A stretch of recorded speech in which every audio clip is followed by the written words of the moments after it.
Okay, there we go. Human.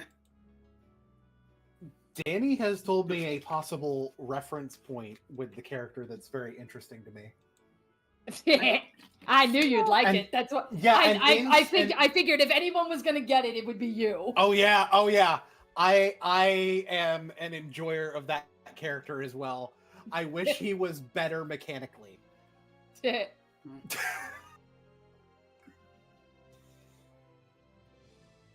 We should be live now. Okay. Yay! Hello, people. All right, testing. 1, 2, 3. I have tried Mountain Dew coffee. It's disgusting. Don't do Mountain Dew coffee. Never do Mountain Dew coffee. Never go full Mountain Dew coffee. Now, cream soda coffee. Weird, but apparently it works. Yeah, it tastes like an iced mocha. Wait, I need to check something. What sounds better? This is voice A for microphone setting A for my microphone. This is microphone setting B. Which is better? Microphone setting A sounds better. All right, just want to make sure. I can't always tell. I can't always tell what setting. What a shock! The music guy knows instantly. So, but hey, TP, what if we made Mountain Dew coffee sausage?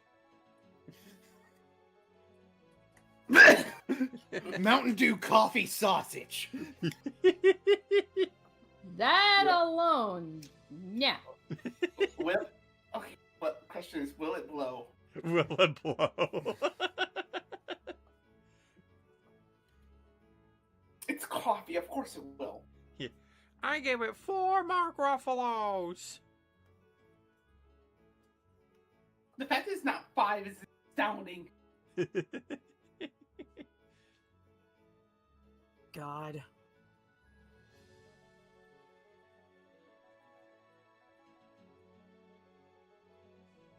I guess while we're we're waiting on our Aussies to join us. Yep. You know, so that's why we're just kind of shooting the shit at the moment. You see, the Australians. Yes. So hopefully the weather is better by you guys. yeah. Earlier this morning, it was snowing. It was snowing. The let me look out my weather window. outside is fuck. Like, it's not now, but I just want to contextualize this. Yeah. For even a brief period, snowing in the middle of fucking March in Alabama.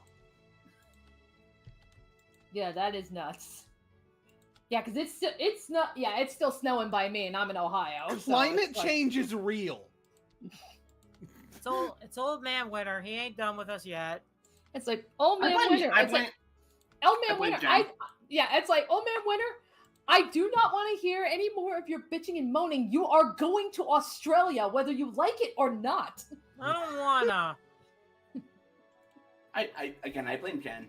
But I mean, To old man- Zendikar with you. But Winter's my best friend. Not mine, and it's overstaying his welcome. Oh God. Actually, you know what? Curiosity with our character. What is their favorite season?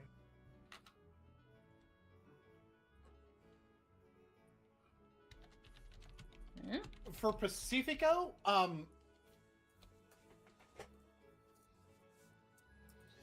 there are certain temptations. I am tempted to say his favorite season is winter. Yeah, is that I feel like it does fit well because he's got a bit of the cold vibe going, you know. Yeah, like, and his cusp signs are winter signs too, aren't they? Mm-hmm. I think so. Yeah. Probably want to be left alone for tonight, okay? Uh, Well, I figured I'd let you know. like, don't get me wrong. During the summer, going to Ixalan, adventuring around, that's No. relaxing for him and stuff. No But Saturday. because of the heat and his relationship with heat and the whole fear of fire thing, I don't think he actually likes summer that Did much. they hear me? And I think, like, we heard you, yes. I think that possibly part of the reason with his summer, he would be very interested in going to humid climates is because of him very much not liking dry heat. I completely thought I was muted here. Oops. Yeah, it's okay. Amy's definitely a fall baby. She loves the fall because, for one, harvest season. Two, the weather's not too hot. It's not too cold. It's just right for her. Not to mention, autumn is like a very festive season. Man, I wish I could give you a proper answer with MM. Unfortunately, with MM, The answer is probably it depends. yeah. And unfortunately, it's not like she always gets the opportunity to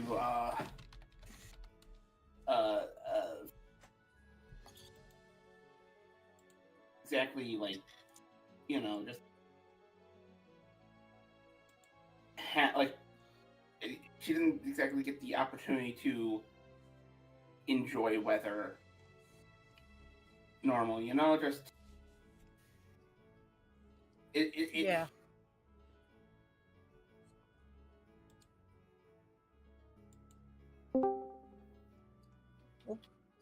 It's a letter.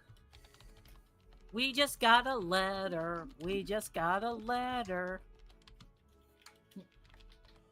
They still, if I'm not mistaken, letter still only has like an hour.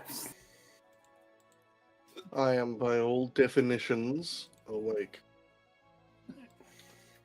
By the legal definition of the term. All right, now all we're missing is one beans. I'm seeing what I can do to get their attention. Okay, I already tagged them in the chat earlier, but like, Their Discord is almost always in Do Not Disturb. They do not see pings. Yeah. Yeah, honestly, fair. I mean, I'm that way.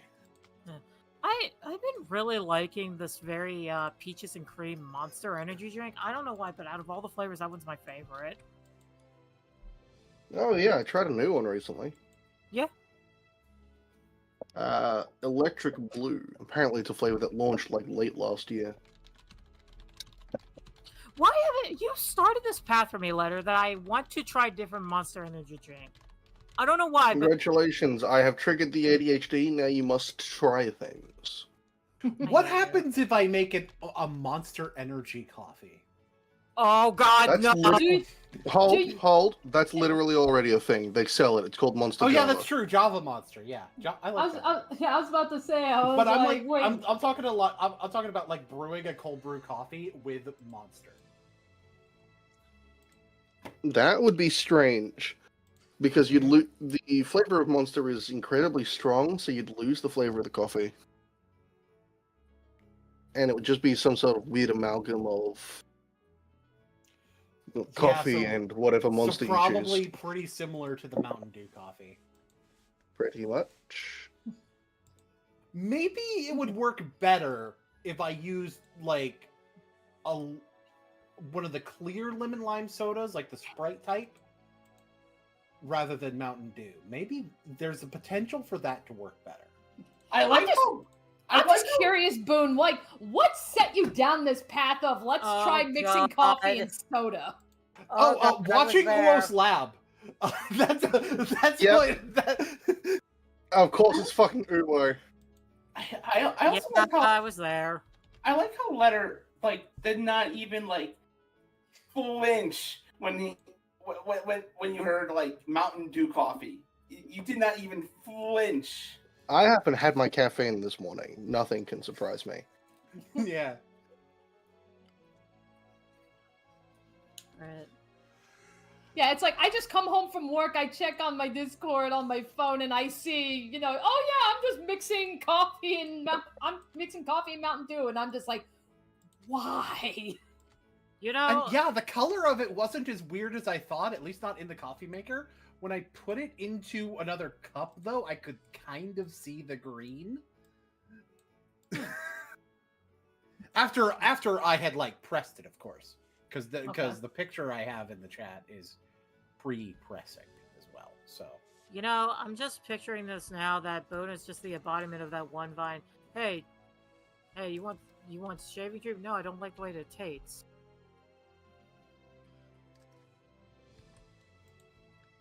You eat shaving cream? No. Why would I eat shaving cream if I don't like the way it tastes? I will try weird ass shit. I will. Sometimes even my instincts will be like, that's gonna be terrible. Sometimes it'll be like, that sounds like it's going to be terrible. I want to try it anyway. Yay. Like Mountain Dew coffee. Strangely, I could see this working out. Try cherry flavor for your coffee. Something cherry. God, no, don't do that. Do it.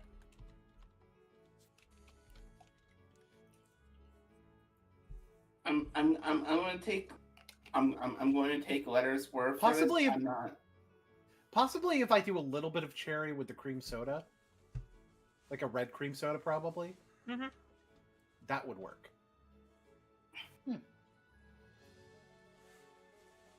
Yay. That may be the key to making the weird soda coffees work, is most of it be cream soda and then top it off with the other flavor that I'm trying to get. So that way you have the creaminess that mixes better with the coffee.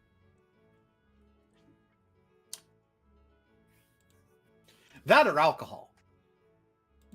Speaking of which, so over the weekend, we went to this little neighborhood cafe for breakfast, and they do monthly lattes that I like to try. So they had a bunch of lots of stuff with Irish cream and such, because of course March. But the one that I got, it was butter pecan, white chocolate, and rum extract. It was actually really tasty. Ooh. Oh yeah, that's right. Tomorrow is St. Patty's Day. Yep, St. Patty's Day. For some people, it already is.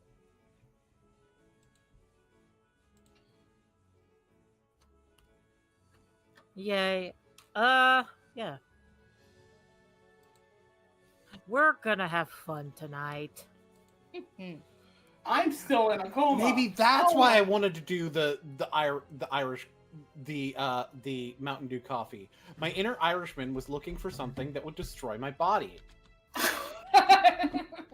Boone, I am 75% Irish, and even I will look at you and say that was a very terrible idea. And the funny thing is, I will look at you and agree, and know it was a terrible idea in the first place, but still want to do it anyway. Boone, I swear to God, I think you are just a gender-bent version of me for some stupid reason.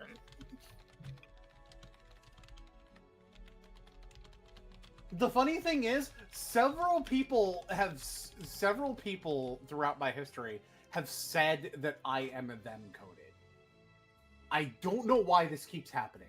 I don't know why I keep being literally every other person in my life. Am I a fucking mirror that just fucking reflects people back upon themselves? I mean, think about it. We both share the same freaking month, birthday-wise. We have the same taste in music. Not always. Yeah, true. Shut up. I don't care what anyone says. We freaking have the same taste in men. Not always. Mostly.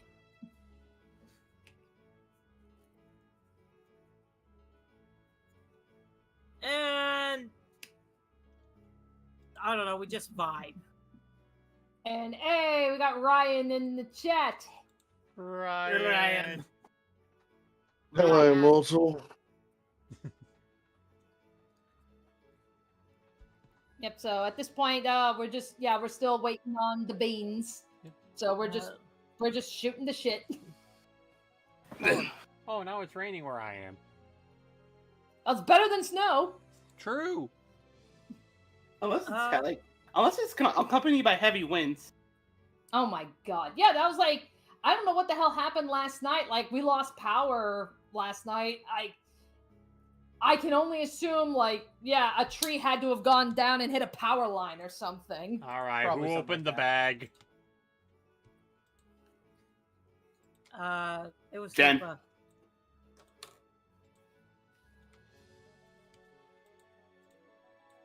Okay, I believe you. No, I agree. I think Jen opened the bag. No, I did not. You have no proof that I opened the bag. I don't have any proof, but I do have hunches. Oh, Ryan said he had a blizzard. It's like, like whatever That you was have. definitely Jen's fault. Yeah, No, yeah, it wasn't. it's like whatever you got. If it's going east, then it's coming my way. Great, that means it's also coming my way, too. You are not allowed. You are not allowed to have these complaints. You have been calling for more winter for years. Every single time that the weather is remotely warm and as winter is ending, you call for more of it. You are getting it now, and now you're complaining about it. No, cease. Listen. I don't mind having. I don't mind having more winter in February, but it's March. My limit stops at February. Jen really be your You're Pokemon complaining fan. in March about it. I've heard you complaining in March about it there being not enough winter. So shut the fuck up. Make me Affectionate. For once, it's not me. For once, it's not me making this rant. Anyway, session recap. I can. We still have someone missing, and we're not just gonna walk away from that, Jen. I know this tactic. Jen don't want the smoke. Jen don't want the smoke. She wants the winter. Jen don't want the smoke, but she does want the visible breath. Cold never bothered me. Anyway. Okay, so Jen's next character is gonna be Elsa from Frozen. No, I can assure you that is not happening. I don't know. It seems pretty on brand. Noble sorceress. Human.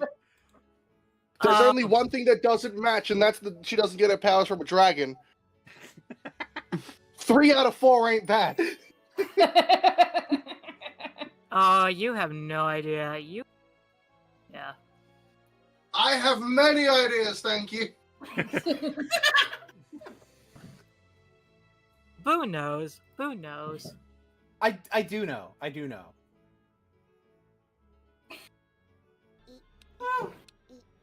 But I'm also not fucking telling any of you. Mm. You're not gonna tell us the Sharks? Okay, but Yeah, you figured it out. Jen is playing a Triton. Oh, finally! Yeah, Jen decided to make a character that's as me-coded as possible. Still noble, obviously. Human main plays not human. More surprising news at 7.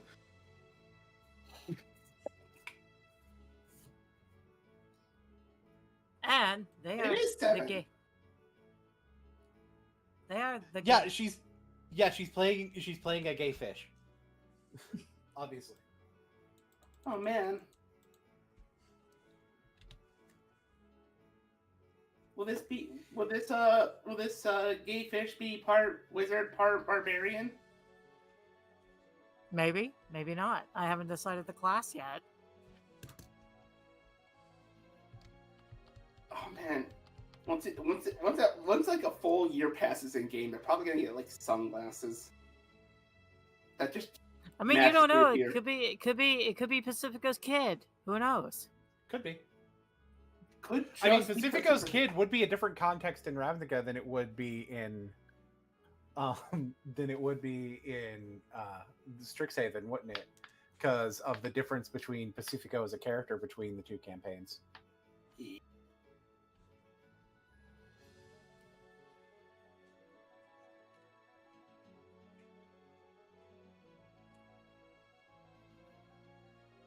Yay. Looking at... I mean, for all you know, it's Badrinus's kid with Arlington. I'll say this though. Regardless of whatever character that Jen picks, the one other thing that will remain consistent is that there will in fact be a vampire.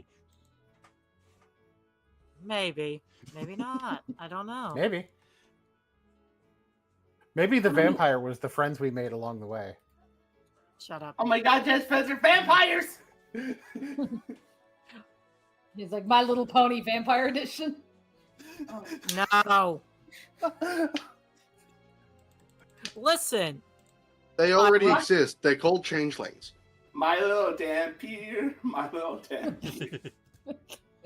Listen, don't tempt me to make the love interest for my future character to be Soren Markov just to shut you all up. You don't have 100% control over that. Also, Exactly. like literally, one of your husbands in the Ravnica campaign got turned into a vampire, and we're still making this comment. Yeah, it's true. And then there's Sam and Max, where we met Jurgen. Oh my god, I joined at the wrong fucking moment. Here's a fun fact. Did you guys know that in all 4 of the sets that take place on Kamigawa that have occurred, there has not been a single vampire printed? Thank God. Did you also know that we're talking to Boone, who can just do that anyway? Yeah? There are some Japanese folklore traditions that match well with vampires. Yeah, that's what I was about. Yeah, that's what I was about to say. Like, is there an equivalent? Why are you guys doing this to me? What did I do? You summoned I'm winter looking it up. again. You summoned winter again. That's what. There are blood drinking yokai. So, the Yukiona matches pretty well, actually. Oh boy. I have an option for you. The Nekomasa. That is my favorite yokai, don't you fucking dare. They're vampires. They're cats. They are vampire cats. Shut up. No, Vampire cats. the twin-tailed cat drinks blood. And the So, like, necromancy do they drink blood directly from people, or do you like fill like a little bowl? Oh no, the Nekomata is explicitly a pretty spiteful creature. It actively drinks from you while you sleep. Oh, It only lovely. likes women. It only likes women. A Nekomata, you say they only like women. Not true. They will drain from anybody if they have access to them. God fucking And the damn thing it. is, only I know if I'm actually going to use this or not. True. Why? Ugh. God, why? That's it. All of you, right now, go to my PayPal and donate $25 for me. I owe you nothing. Oh yeah. Also, The rest of y'all do. Also, we got this one. We got the hopping vampire.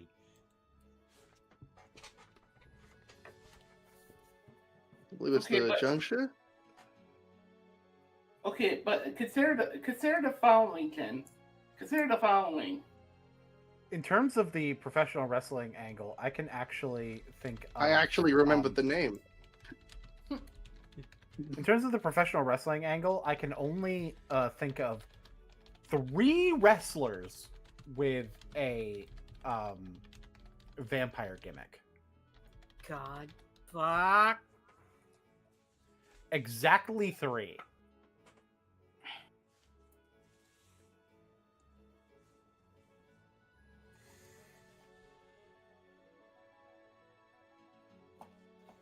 Oh my god. Wouldn't it be funny if this thing became a vampire? Oh, hold on, let me just there you go.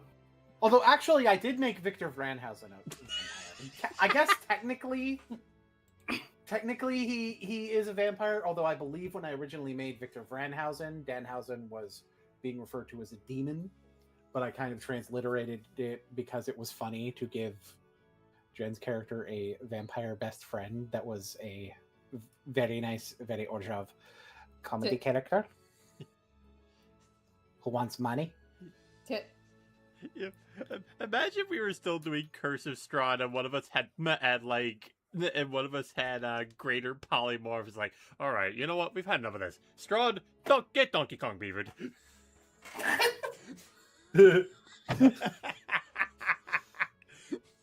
another thing. We were in a campaign with a vampire as their main bad guy. You know that you explicitly joined. That was made explicitly for you to have a better experience with that campaign. Shut up. We will not. We speak 2 languages. Anyway, English Danny, and how are you doing? How are you doing on this cold evening? I'm doing okay. Okay. Yeah, Daddy's doing fine. She don't have to get that smoke. Is this because I just like cold weather? Is this is why you're Yes. bullying me? Yep. And then here comes Leon Kennedy with the steel chair. Yeah, that's where it's like Don't it's fucking like we spoil need my it's campaign. like we need to package up Old Man Winter in a nice little bow and send him to Australia. Go back to Zendikar. Hey, fun fact, did you know that Zendikar has vampires? Yeah.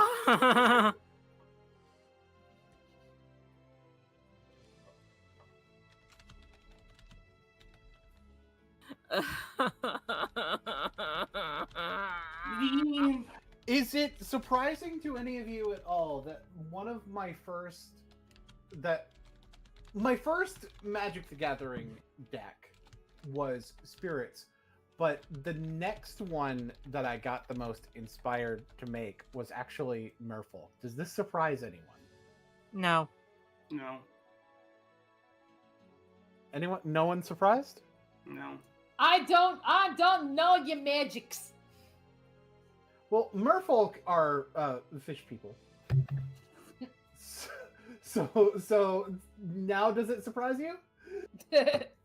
By the way, Letter, the GIF I just posted, there's your boy, or there's your fam, gotcha.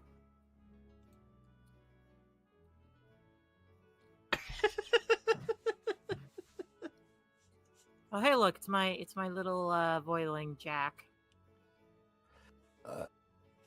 Oh, excuse me. Your voidling is dressed as a vampire. No, he's just dressed as a dark evil lord. Who is a vampire? Is he a vampire? No, he's not. I literally typed in vampire cat into the Discord gift thing, and that was one of the first options. This is just me. This is just me right now.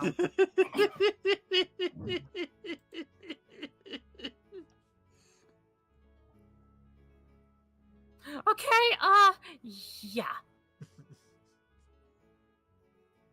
Oh man, I wonder what's. I hope Beans is okay. Yeah. I hope so too.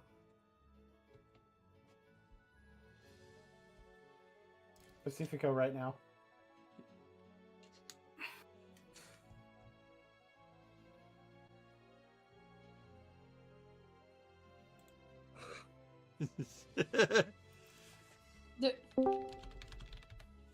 Oh my god! I was just about to. I was just asking.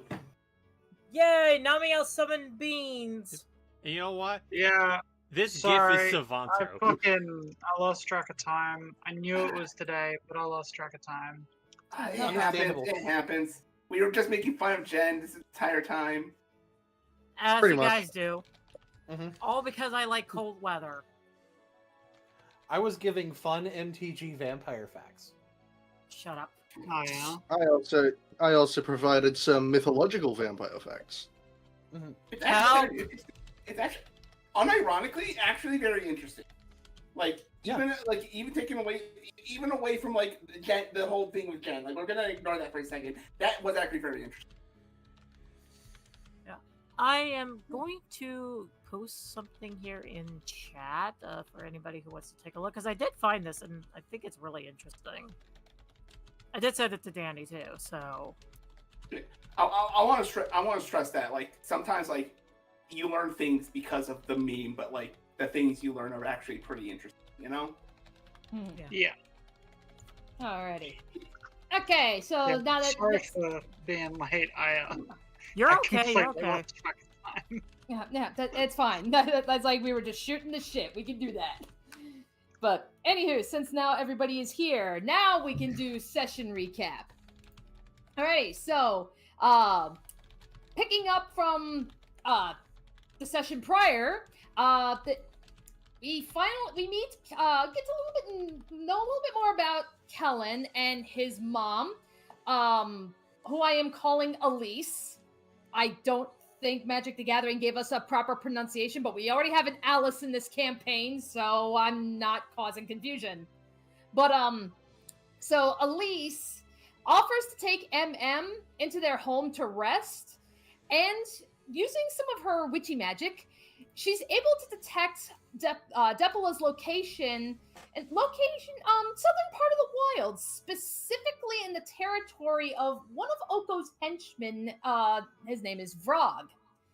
Meanwhile, Pacifico wakes up after his battle against Oko and is able to identify the ring that Oko had given him. Amy and Savanto then return to Strixhaven to inform Pacifico of what's going on, and they all try to find Kadoris. They're able to find him. He's being treated at Batty Tracy's hut. He was attacked by a creature, and all of his wounds was solely on his left hand and arm. And Rubina finds Kadoris's ring thrown away outside of the stadium, but specifically notes that there's dried blood on the inside of the ring. So everybody, at least present, calls in a meeting. Grayson is the first to arrive, having finally come back from his week-long business trip.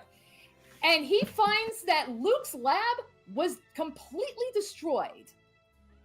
After that, everybody is briefed on what happened, what's been found, and ultimately, everybody agrees they're going to go to Eldraine the next day to try and find Depala. Rubina and Pacifico, in the meantime, they go to Ravnica specifically to analyze Kadoris's ring. They meet up with Officer Bear. And while they're there, they find that they're being stalked by a Gorgon named Zasta, who is hired by Carla Sabatelli.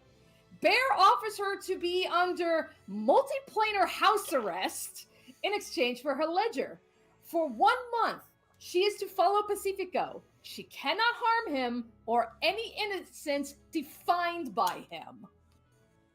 Amy and Savanto, they manage to track down Quintilius, and they interview him for the Strixhaven Star, just to kind of, help quell some of the rumors and gossip from the Oko fight.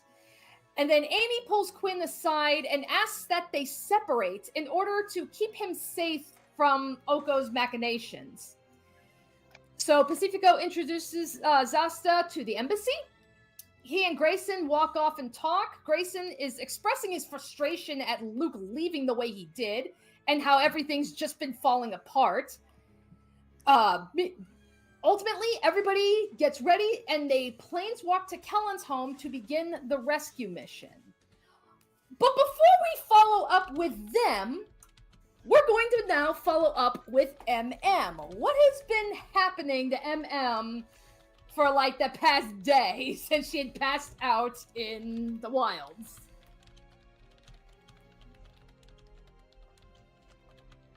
Okay, let me just get my music.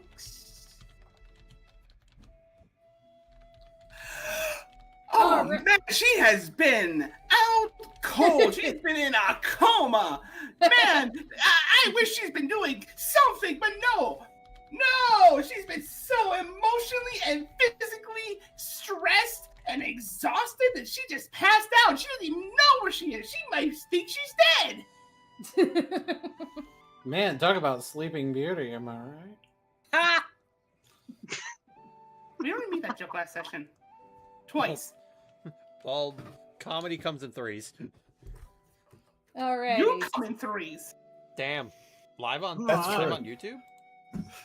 Alrighty, so MM, how are you when it comes to waking up from a long coma? Like the coma of a day. That doesn't normally happen. Like normally, her is either usually a trance or just a regular sleep. You know, like your typical 4 to 8 hours of sleep. Shush, it is typical for her. I will say, waking up, she does kind of feel a little.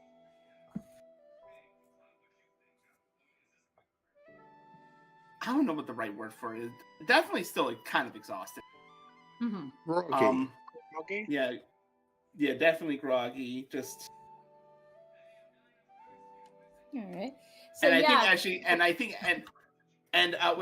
stressing that like her horns have turned white, as if like it was like your traditional like what happens with her horns whenever she goes into a long rest. Okay. All right. So as you're slowly coming back to the realm of the conscious, Rowan.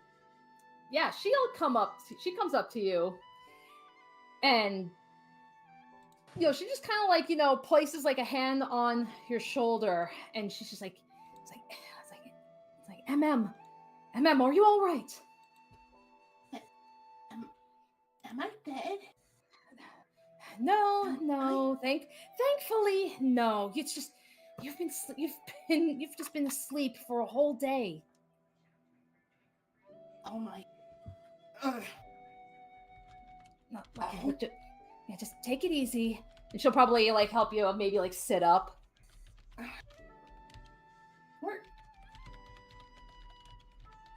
Where am I? This doesn't look like the infirmaries in Strixhaven. It's like, and that is where you hear a voice you've never heard before, but on your opposite side, you see a middle-aged woman, and she says, "You're in my home." Huh? It's like, don't worry, you are safe. This is just a little safe haven in the wilds. It's just been me and my son. Yeah, wilds. Oh. She tries to get up, as if like it's her mission or it's her duty, Yeah, Rowan, she's still gonna hold on to you, and she'll just be like, look, just take it easy. It's like, if you need to use my shoulder, go ahead.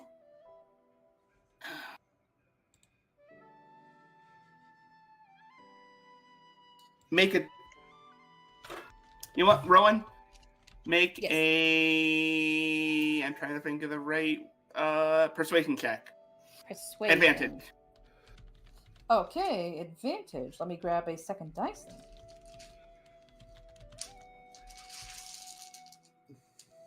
There we go. Okay, that'll be a 19. Okay, yeah, she passes. And Okay. MM will agree, and can't think of the right words. But yeah, no. Shut the heck up, Boone. Never. Make a purgation check. God damn it. Anyways, yeah, no, she's gonna take Roland's offer up. There, well, thank you, but I need to go. It's like go. It's like, oh wait, look, if it's Amy and the others you're worried about, I can assure you they're fine. They've actually went back to Strixhaven. Did they find her? We do know. Yeah, seems Elise here's. Seems that she knows where your friend is. So they just went back to Strixhaven to inform the others and get some more help. It's like, I imagine they'll be coming back. I would like to think they'll be coming back here. So if you need to, if you just want to stay here and rest a little bit longer.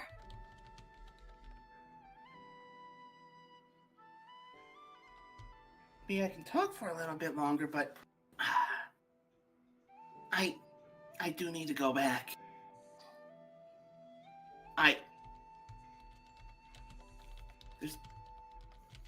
There's probably some people back there who are worried about me. All right.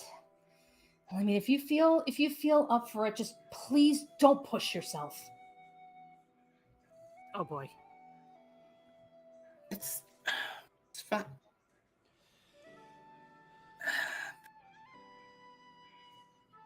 She's gonna turn her head slightly to Rowan and just be like, I'm sorry.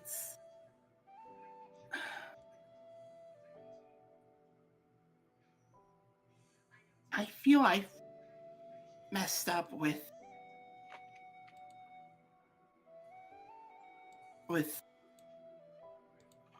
what happened with Depala. I can't.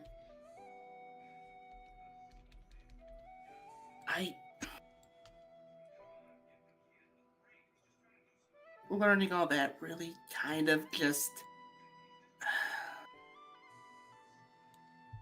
learning what happened to her, learning that it's basically my fault. Look, don't blame. Look, no, don't blame yourself. What? Why shouldn't I? I interfered in that. I interfered where I shouldn't have. I should have known better with the rules, and now she's in this predicament to begin with. And that's why. Isn't that why you guys all have been making your way here in the first place? Yeah, but it's like look, MM, what's done is done, but what matters now is how you move forward.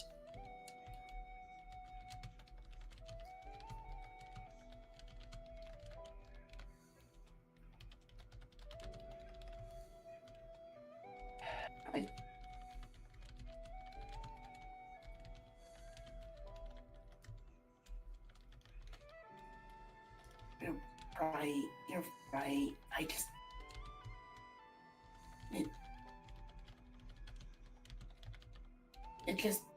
It's been hurting a lot. Like,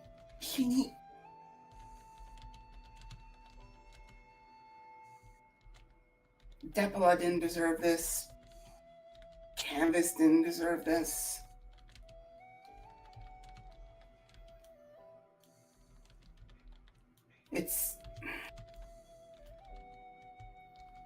just she's gonna slowly kind of go for the door, but not in the way where she's trying to run out, just Okay. I suppose it's so easy to beat myself up over it because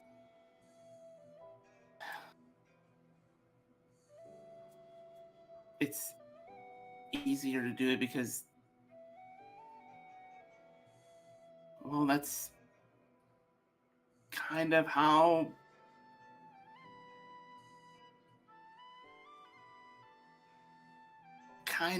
I was raised. I won't even call it raising, really. It's just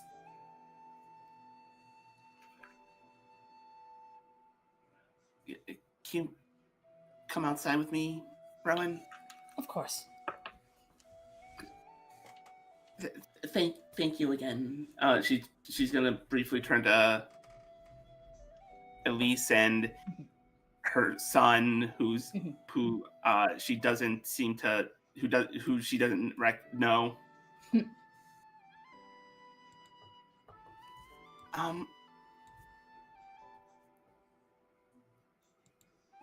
It's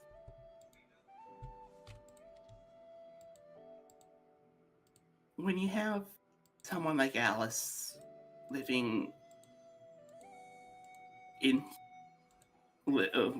also here, that's basically all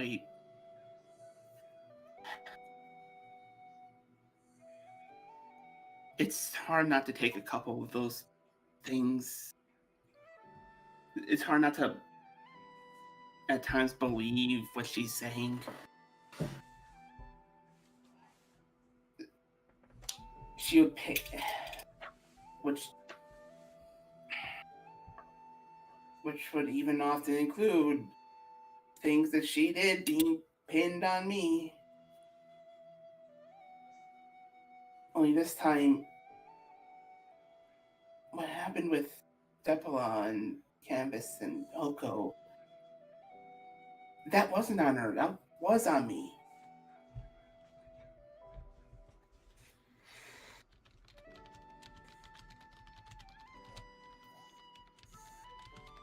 Yeah, and that is where Rowan, she'll just, she'll take in what you're saying, and she'll just respond. She'll just say, it's like, yeah. When the Thief of Crowns decided to attack our family, we went through our fair share of horrors as well. And even now, even to this day, there are people in our own court who even have their doubts about me. They say I'm too rash, too impulsive. But that doesn't. But still, that doesn't stop. That never really stopped me from trying to do what is right. Because in the end, what really matters to me are the people that I love. It's about my brother. It's about Amy and her family. All of her friends. They're the ones that matter most. If Canvas, I would think, look, do you care about this girl Canvas, right? Do you see her as a friend? MM nods.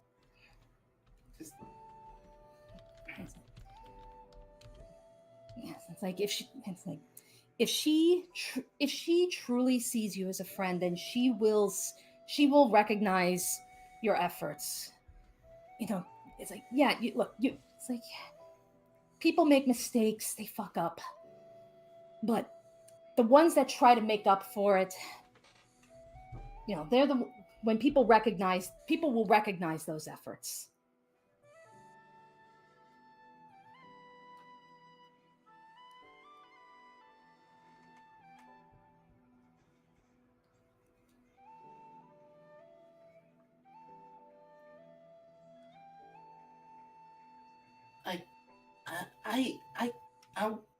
I'll try, but I still do need to go back. One of the things she wrote to me,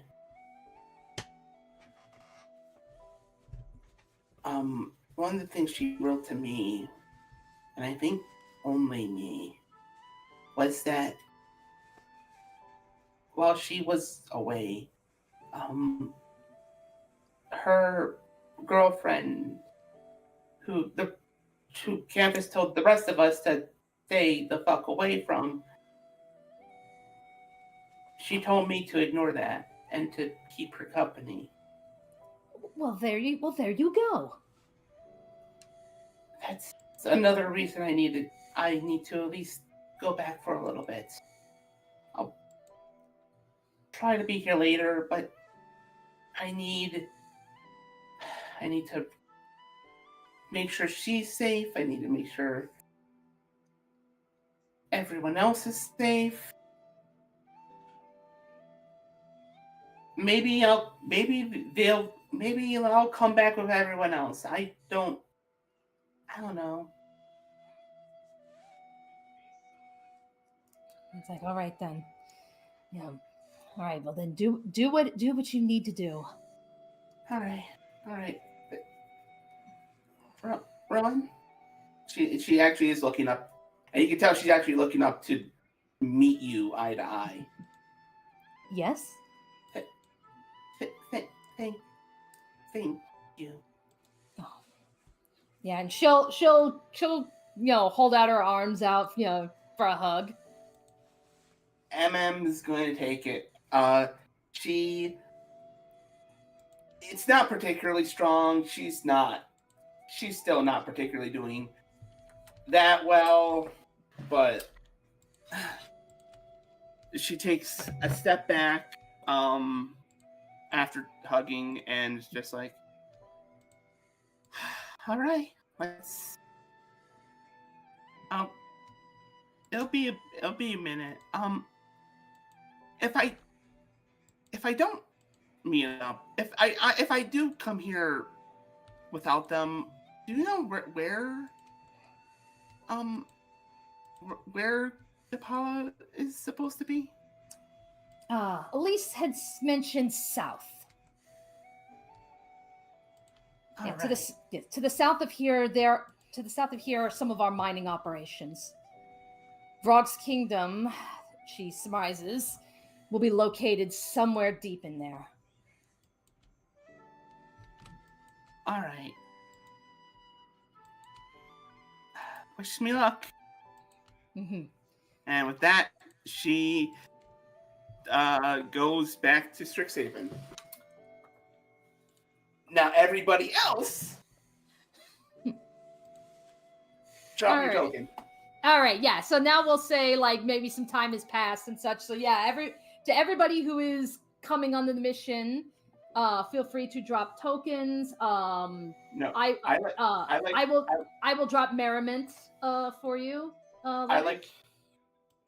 I believe I had brought John with me, and Zasta follows automatically because she's a plane. Because of Pacifico doing that as a means to confirm that she's a planeswalker. I do believe. Why is the token still tiny? Why? There we go. I'm fixing that. It's like I don't know what the hell happened when I set up the multi-phase token for Zasta, but for whatever reason, whenever Beans drops it, it's tiny. Oh, hold on, real quickly. Yes. I'd like to make a note here. This is not some time. This was seconds later. Oh, okay. Nah. Literally, if MM was talking for 6 more seconds, he would have met them. Okay. All right. Welcome to a little piece of quiet here in the wilds, surprisingly. I was like, Amy, you just missed MM. Oh, for frick's sake. Okay. it's like, listen, she just woke up. She said she had some things that she needed to take care of in Strixhaven, before she'll come here. Okay.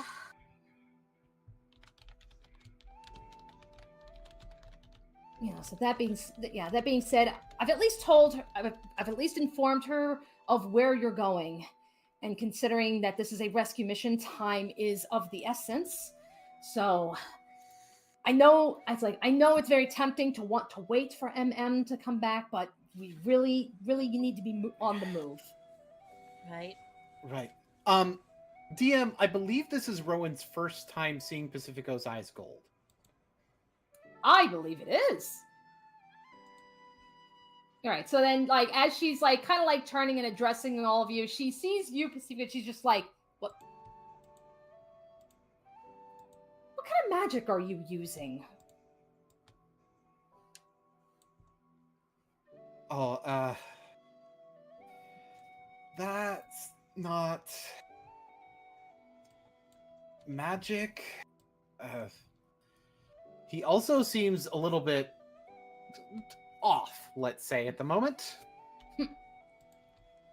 I believe Rowan knows the feeling of a certain level of traumatic experience. Right. With a certain fey bastard. Mm-hmm.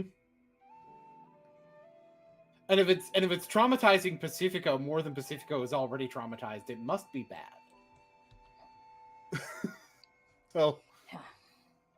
Yeah. All right, so she'll just say, it's like, all right, just make sure you keep your wits about you. And then she sees Merriment and Zasta, two people that she's never seen before. And she's like, so I trust your friends.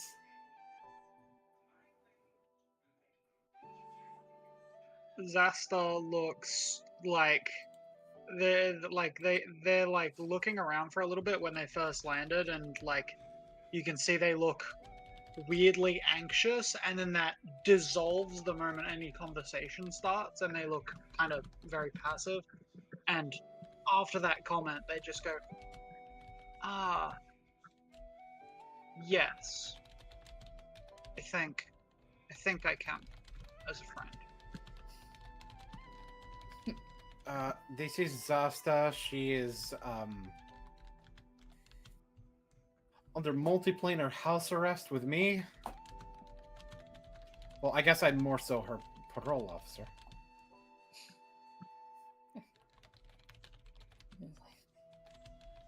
It's like, when this mission is over, you have to tell me this story. Oh no, more people. Right. I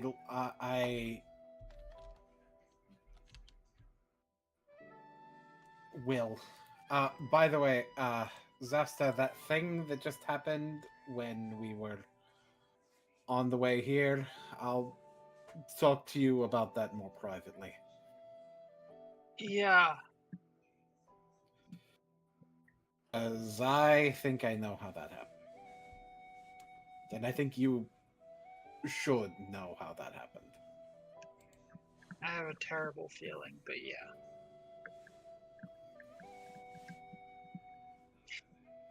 Anyway, we've got more pressing matters. You've got a friend who's missing, or a friend of a friend, or something? Yeah, we need to head south.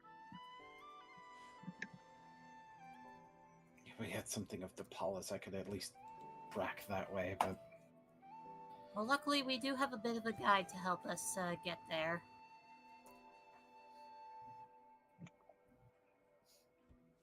We do? Yeah.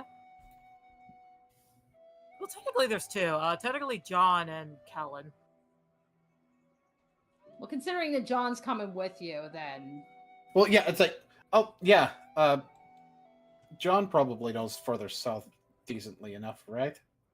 Yeah. I'd try and help track, but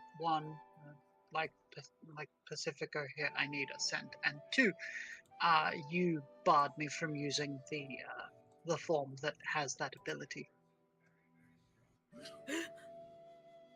I'm Ah, just. right. Wait, did I bar you from using that form? No, so she's responding kind of to the group, but she turns to Amy when right, that right. happens, because Amy said, "Oh, please don't turn into a wolf," and then Zast is like, "That's like one of my 2 favorites. Fuck." That's like I one of the figure good Pacifico would have picked up on it being. I figure Pacifico would have picked up on it being Amy with Wolf regardless. But yeah, it's like, yeah, it's phobia. How bad is it? Because it's bad. It's that bad. Yeah, if I hear a wolf howl, let's just say I am going to be running to the nearest tree and hiding. It is Alright. almost as bad as me with fire.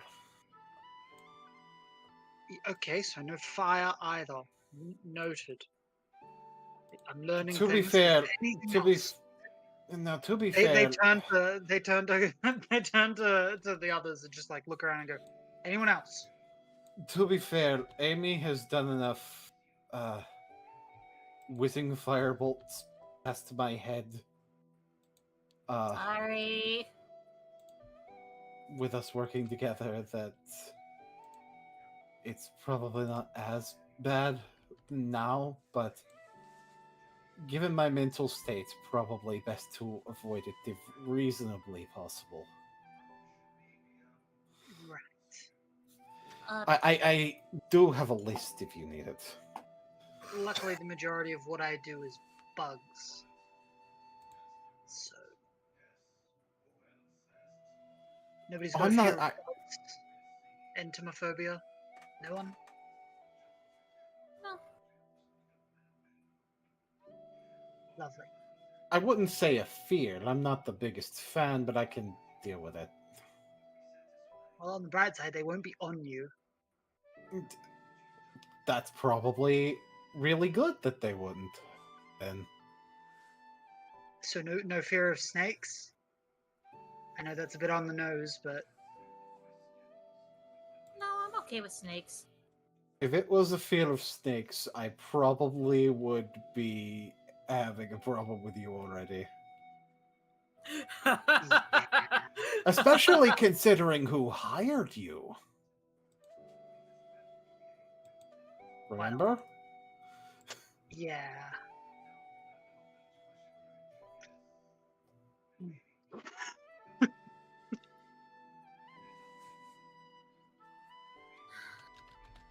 All right. Just gonna give everybody a heads up. We are dealing with a Korad named Vrog, who lives in the mines down south. Do I know what the fuck a Korad is? Feel free to roll a history check.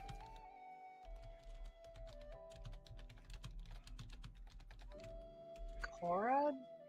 That is a natural 20. Okay, so I'd say maybe you probably came across the name, probably just thumbing through some books on monsters while at the Biblioplex or something. I'd like to imagine that while figuring out if he remembers that.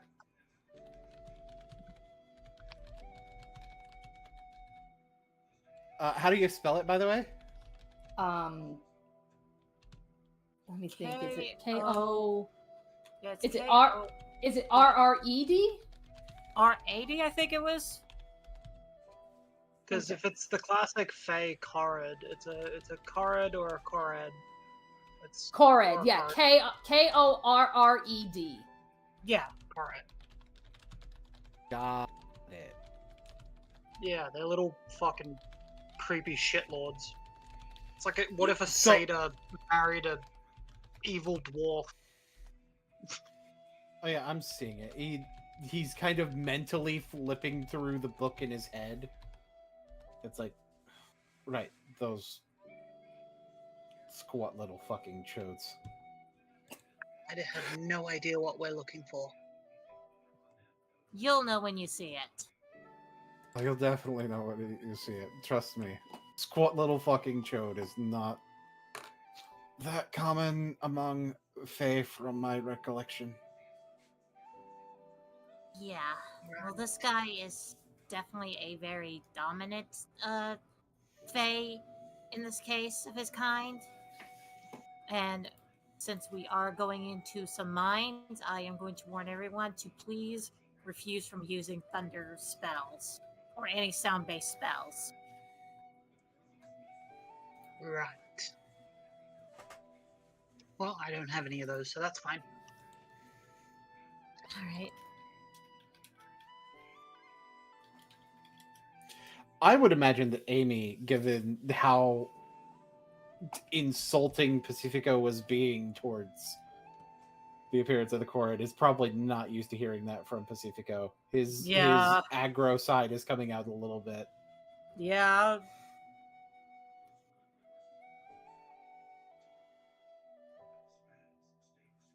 All right.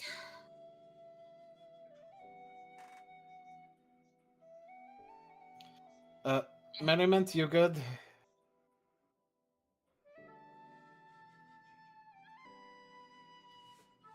letter BRB and I missed it? Oh, no. He also came back. No. This is gonna be a hell of a mission, isn't it? Yeah. Hey, Madaman, do you think the enemy might be good at turf wars?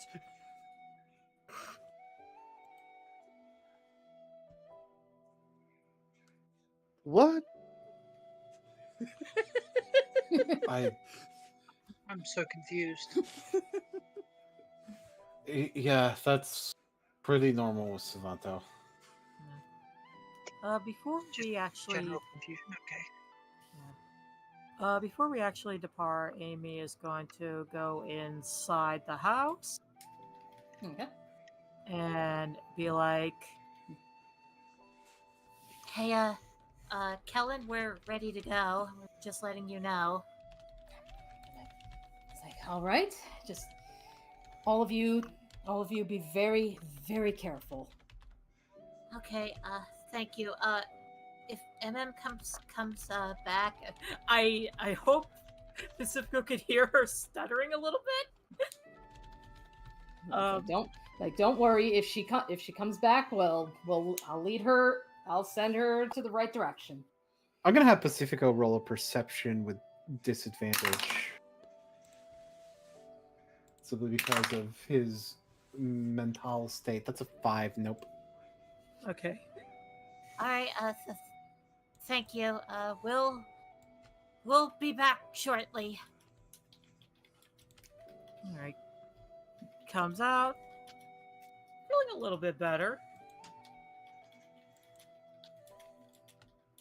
All right. Now, why in Sam Hell were you stuttering like that? No reason. No reason. It's nothing too concerning. Now, far be it from me to claim someone's lying to my face. Yeah, I was about to say, Amy, make a deception check on that one.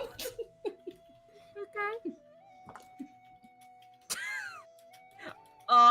That's a 10 you're gonna have to beat. Fucking watch him. This is merriment we're talking about here. Rolls a 2. Oh, I beat it.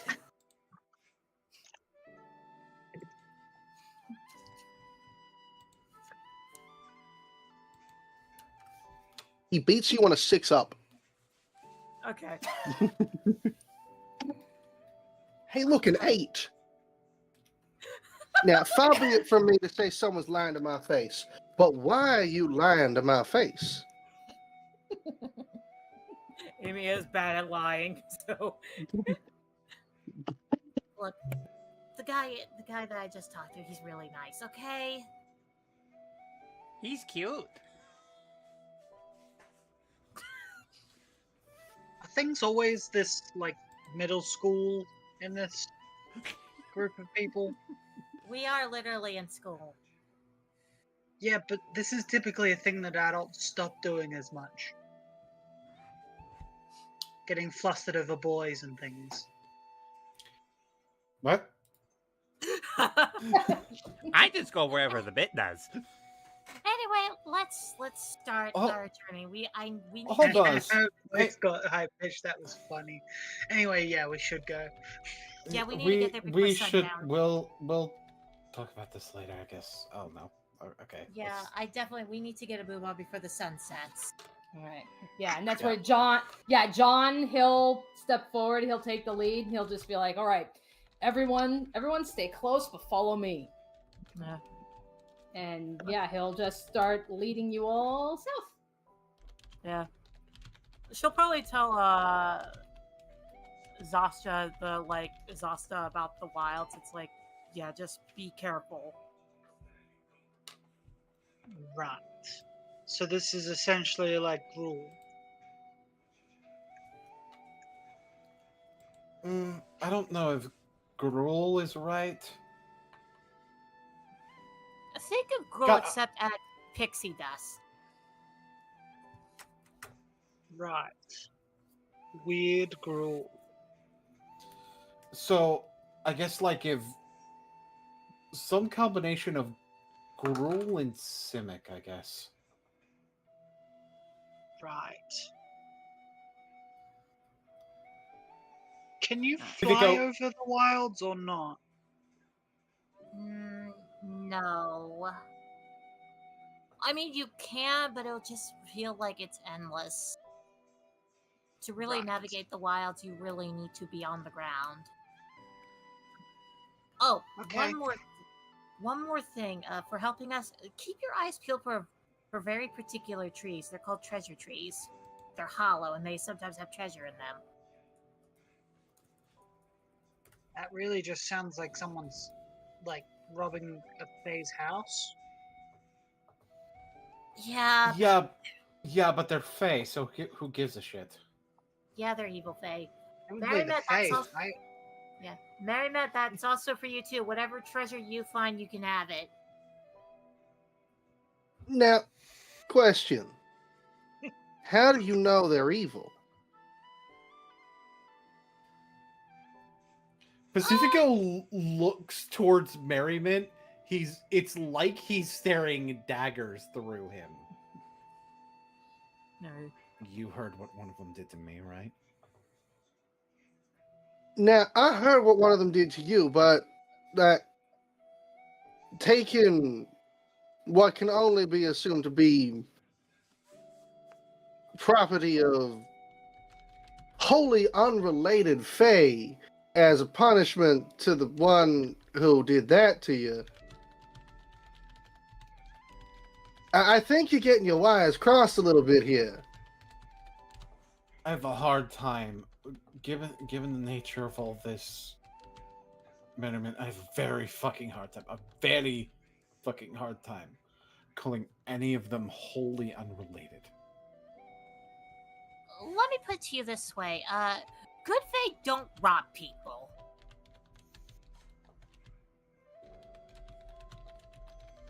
You are also assuming that the stuff found in these trees is stolen.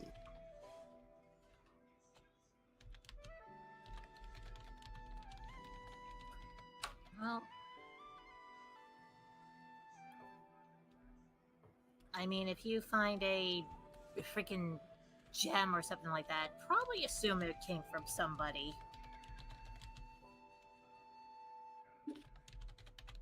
Zasta's just watching this conversation like a tennis match.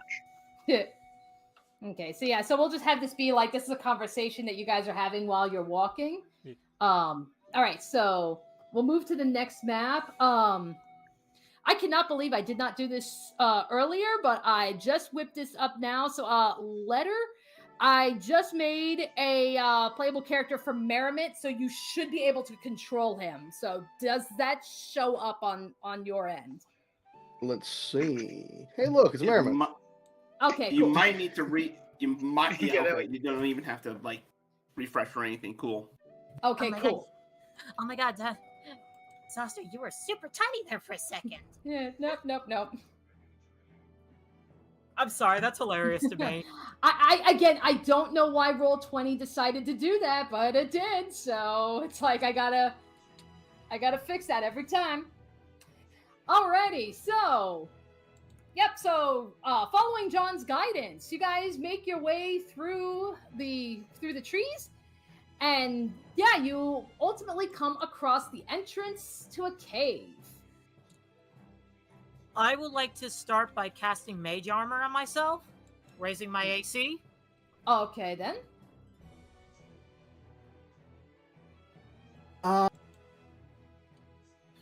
What are we coming across again? I'm sorry, I was typing. Cave entrance. I think...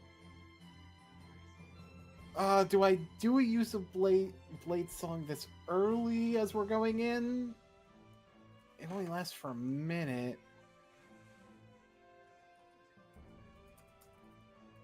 Oh. No. How big is the opening? Actually, if you can make an investigation check. Investigation, you say? That is a 13 for 13. Alrighty, so you can see the entrance of the cave. I mean, it's big enough for you all to fit in. However, you do notice, Zasta, that in this entrance, there are 3 tunnels. 3 tunnels.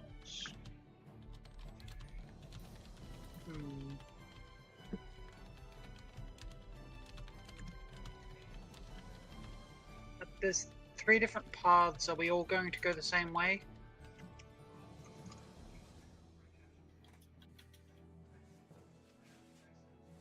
If we're going to split up, we're going to have to mark the entrances to each of the tunnels, so that way we can find our way back. But I would recommend we stay together. I am not marking my territory on anywhere in this cave. Savanto, you have a marker. You got a pen. You got something you can use. Oh, in that regard, yes, I can do that.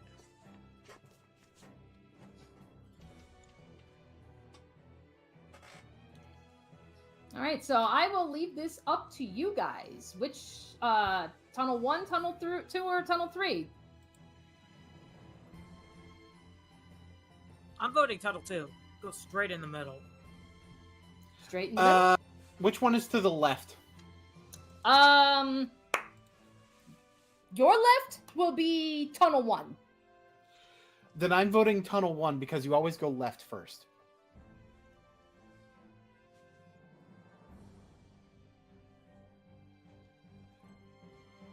All right, so I guess Merriment, Savanto, what about you? And Zasta, what about you?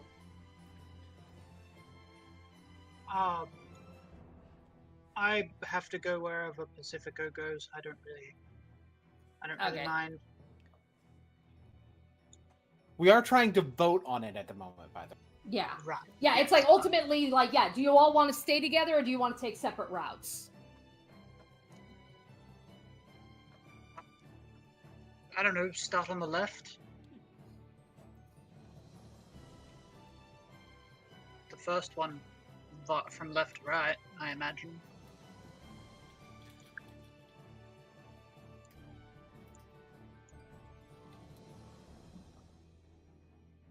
You know, part of me figures maybe we all could go with the one cave, considering if maybe there was a more equal number of us, we could have sent 2 down each cave.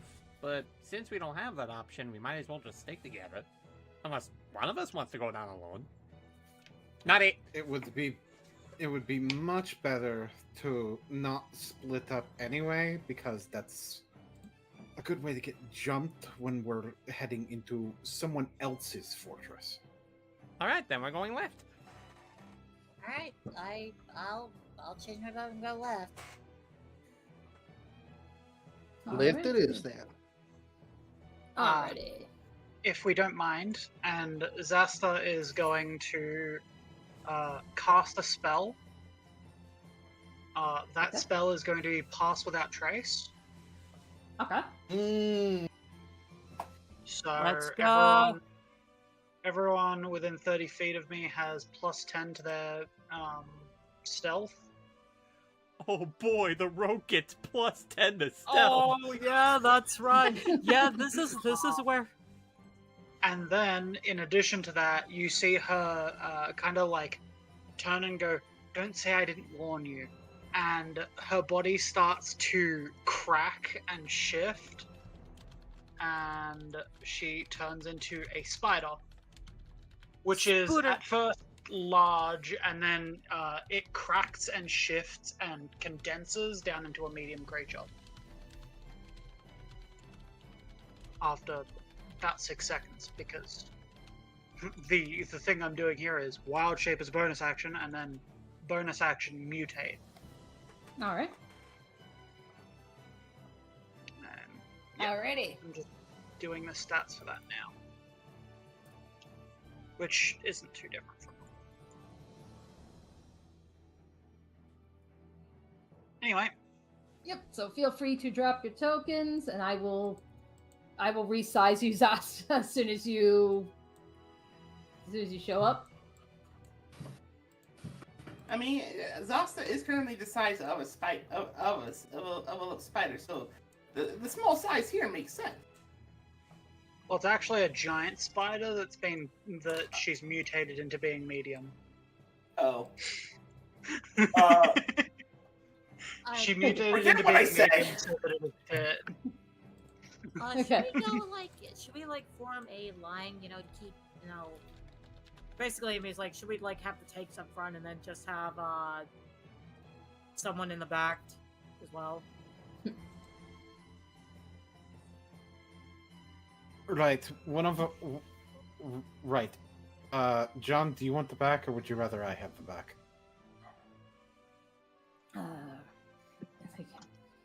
He's like, you know what? You take. I'll cover the front. You cover the back. Okay. All right. So coming into this cave, so the first things you'll notice immediately, dim light. You can feel, you can see, you can see railroad tracks coming, coming around there, and you can see there is what appears to be a little, remnants of a torch that is attached to the wall. And below that is a pickaxe. Can I pick up the pickaxe? I have that. Sure, you can take the pickaxe. Finally, Minecraft. Oh, I have plans for that thing. Let's just say that. Oh boy, an axe. I can now parry stuff like Leon Kennedy. So Pacifico's eyes stand out, the gold of his eyes, and again, his eyes have not stopped being gold since after the fight with Pacifico, or with Oko. Mm-hmm. And they stand out more in this dim light, but it doesn't seem like his vision is impeded, because I have dark vision, so I can see in dim light as though or bright light. Right.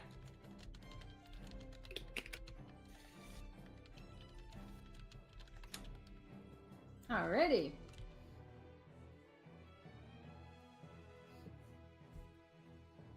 Alright, so if there's nothing else that you want to do, you may proceed.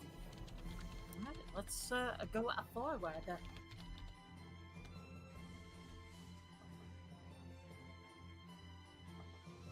Alrighty, so with that said, let me pull this out. So there is what appears to be, if Discord will let me. Okay, I'm gonna refresh Roll20 real quick. But you approach what appears to be like a little a railway bridge. Like it's like Zasta, you can see this bridge. It is over active water.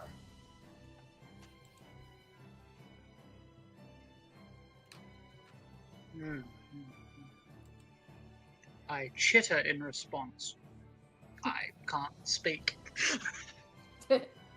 Does this spider have a swimming speed? This spider has a climb speed, does not have a swimming speed. Damn. The snakes I turn into, you can talk to all of the snakes I turn into. Because they all have a swimming speed. Fantastic. There's a weird loophole, by the way, in that technically I can mutate the spider to have a swim speed and therefore be able to talk to you. That's so funny. It's really dumb. I love spiderfish.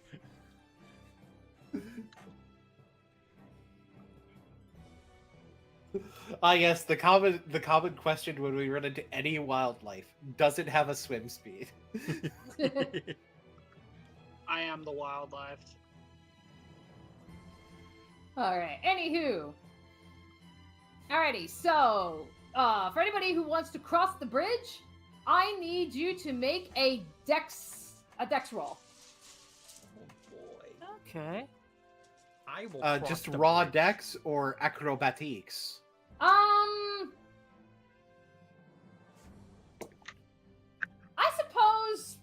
I suppose maybe like acrobatics. I mean, it's you're crossing a rickety bridge. Okay, that is an 18. Okay. Dirty 20. Dirty 20. Okay. With acrobatics, that means I get my proficiency. So that's going to be a 26. Okay. I got a 21, and if anyone falls, I want to be kind of standing ready to shoot web at them to try and catch them. Yeah, well, fortunately, you guys all passed. I don't know if Merriman did. Oh, what did Mary get? 13. No, Mary passed. Oh, fuck. So basically not that hard, but hard enough to need a check anyway. Yeah. I like the image that Amy's like balancing on one of the steel beams as she's crossing the bridge. Zasta's kind of like moving along the side a little bit because she doesn't have to stay on top of it. She can grip the sides because she's got a climb speed.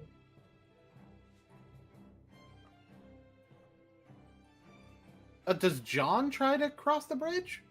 Yeah. I will do a straight roll. Oh, 18. Yeah, he'll definitely pass. Hey, bro and sis are in sync. Not imagine when Pacifico crosses, he's just like topping along through everything.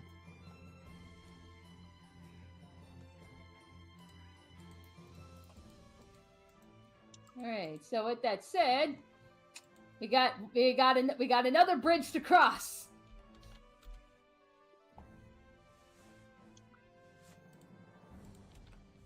All right, another one. Another roll. Another roll. All right, that's a 16 this time. Okay. Natural That's- 20. Man, That's another Man. dirty 20. Yep, that it's passed. less than last time. I only got a 22. Yeah. Oh, darn. All right. Yep. So that passes. I just read this. Spider climb. The spider can climb difficult surfaces, including upside down on ceilings, without needing to make an ability check. That might occur here, but if it's shaking violently, I'd say yeah. Well, I still got a natural 20. 12. 12. If it meets, it beats. What? Yep. And then... Alrighty. Yep. And John got 15.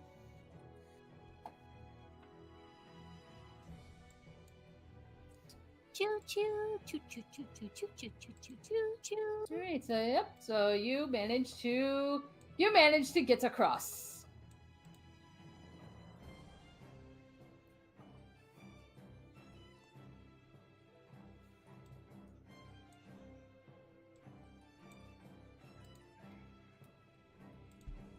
Only for there to be another bridge. No other bridges. More bridges. Go on, do it. I dare you. No, but I do want you to make perception check. By the way, I'm also keeping my eyes out for in case if there's any quote-unquote hollow trees in this mine. It is a possibility. That's a nat 1 for Pacifico. Mini panic attack! Hooray! Okay, yeah. So 17.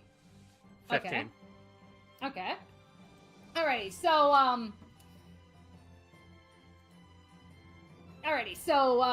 for I'm trying to think. Zasta or Merriment, would you like to do perceptions?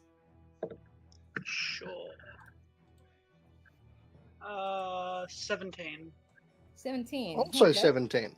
Alrighty, so yeah, as you guys cross the bridge, so all of you, except for Pacifico for some reason, even with like the dim lighting here, you can actually see some glimmering in the walls. Ooh, shiny stuff, and I just picked up a pickaxe.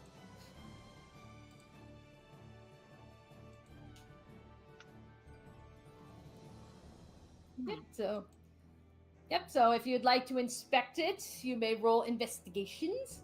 Miami. If you mine those diamonds, then you can upgrade your pickaxe. True.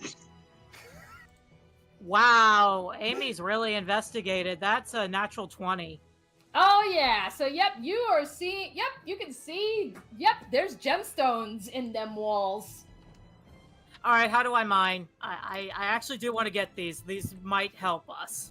Typically, Okay. you switch to your pickaxe and hold left click. Shut up! He's not wrong.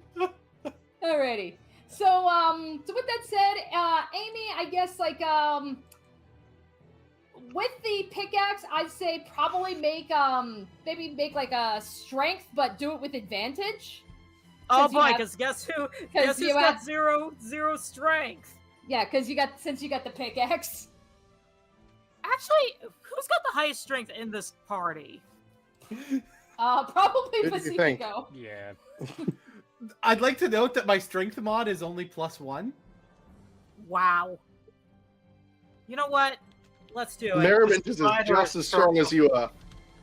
The spider is stronger. You know what? You want Screw to get it. the spider the pickaxe? You know what? Screw it. YOLO, right? I'm gonna do it. I'm going to fucking do it. Okay. I like the bit of Amy's about to pass the pickaxe to Pacifico. It's like, I found something, and Pacifico's like, huh? What? Here we go. The startling realization that Oh my god! What? My strength is a 0, mind you. I got a natural 20. Damn! All right. So, like, okay. So, couple of things. All right. For that nat 20, let's figure out. Roll me a d6 first, because that's going to determine how many of these things you're going to be prying off the wall. Okay. I'd like for the audience to know that Pacifico, Canvas, and MM all tie for the highest strength score. Like not modifier, just the highest like the number. Like like 10, 11, 12. They all have the highest number at 13. All right. I got a 5. A 5. Okay. So basically you're gonna grab 5 of these gemstones, and just for funsies, I'm gonna have you roll a d10 5 times to determine which gemstone you're grabbing. Okay, D10 5 times? Okay. Alright, give me a second. I gotta peer all of my D10s. out of my lovely collection of shiny shit. You said 5, right? Yeah, like 5 individual rolls. Okay. I could just do that. Just roll 5 d10s. Okay. Give me a second. I will write these down for you. Alrighty. These are going to be highest to lowest. Okay.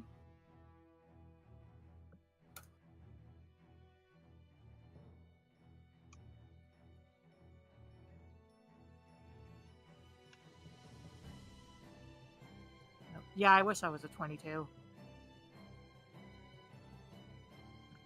There you go. Okay. Alright, so 10, 7, 5, 5, and 2. Alrighty, so for the 10, by the way, these are all 50 GP gemstones. So the number 10 is a sardonyx.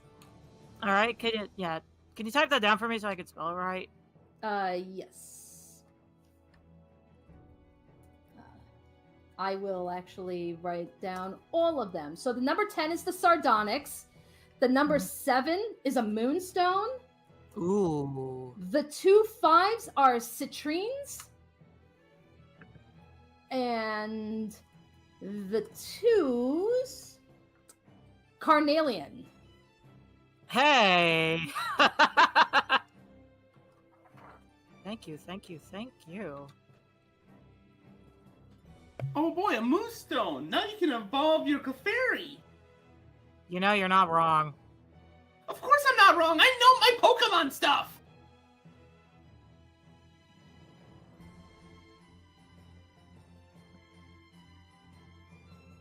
Well, I know who I'm giving these to.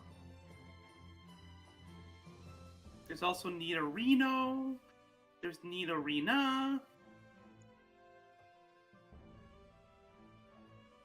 It's an anonymous penguin looking at Zastel.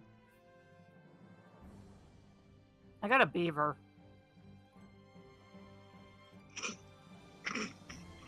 Yeah, we know you're a wolf. Okay. I can't believe you've done this.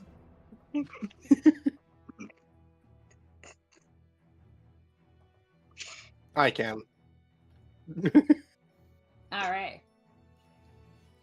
right, so with gemstones in hand, you guys proceed further.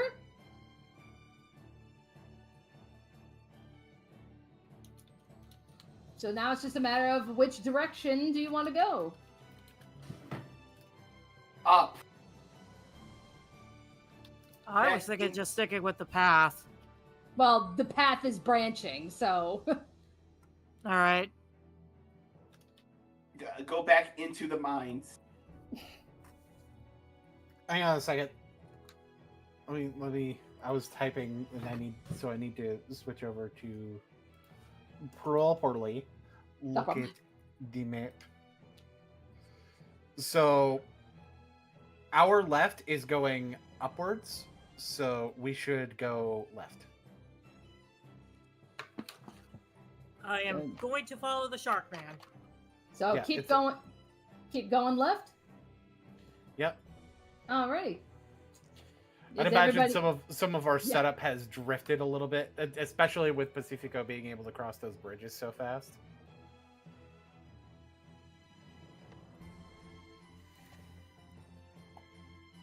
Alright, so if everybody is okay...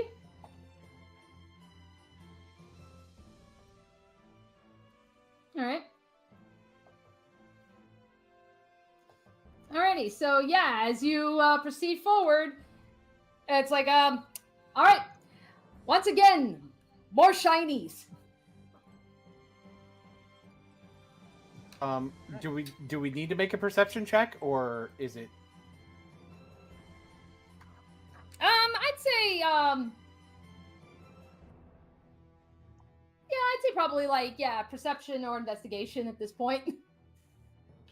Well, in my case, considering I saw Amy stop and do things, I'll go with investigation. That's a nat 1. Oof. That's like 2 in a row. Alright, I got a 15. 15. Putting this dice in jail. Okay. Sorry about that. I got called away for a bit. Oh, no problem. What are we Like rolling? Leon Kennedy. Perception. Alright. Hold on. That's that is a 14. Okay. Alright, so yeah, as you continue on, like, yeah, once again, you see shinies in the wall. Oh boy, Mr. Krabs, let's do more mining.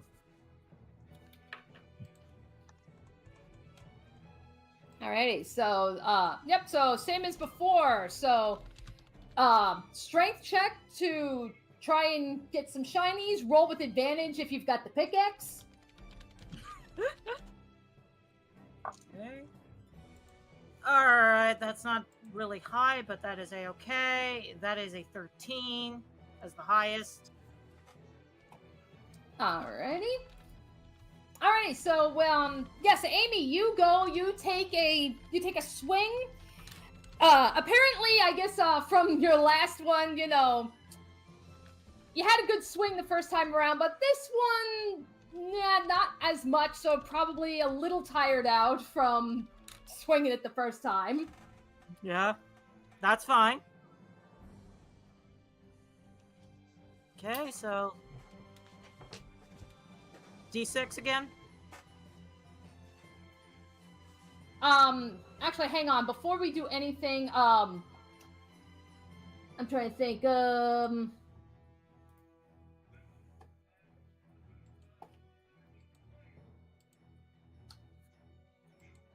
it's like, I've actually got everybody to do another perception check on real quick.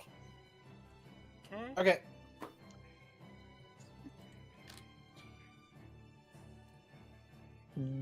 Dirty That's 20. a nat 20 on the perception. So I heard a nat 20, I heard a dirty 20? Dirty 20 from Merriment. Dirty 20 from Merriment, okay. 15. 27. Okay. Alrighty, so, so basically, so after Amy, you know, dings the wall with the pickaxe,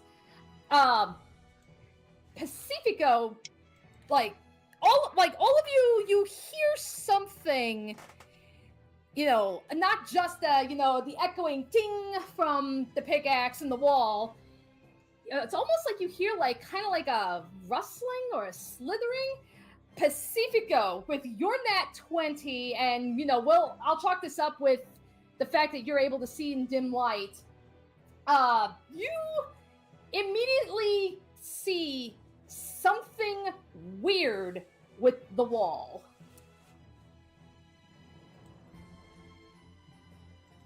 Do not focus on those. There's Okay. something about the wall that's weird. Alright, not hitting the wall, got it. Something's there. Yeah, it's like, if you would like, Pacifico, you can do an investigation check. I will. Let's see if I get another nat 1. I do not get another nat 1. I get a total of 18. Okay, so you go to inspect the wall as, you know, however it is you choose to do so. And what you seem to see is that, you know, amidst the cracks in the walls and the gemstones and such, it looks as if the wall, you're seeing what appears to be a kind of like a black webbing on the wall. Webbing on the wall. You say that, and Zasta, like, looks for a second, like the spider kind of turns and looks, and then I'm going to use a bonus action and eat another spell to be able to mutate. Because that's what I'm doing, by the way. I'm eating spells to give me mutation points, which lets me modify my wild shapes. Okay. And I don't need to use the loophole because there's just a mutation for this. You guys hear Zasta's voice come out of the spider as its mouth changes and cracks. Let me touch that. 1 moment. Pacifico Zasta takes is a going fucking to- step back when Zasta goes to touch it. Because Zasta goes to touch it, and I want to. This is really weird,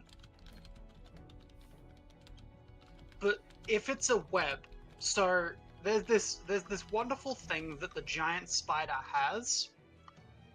I've never been able to use this as a player.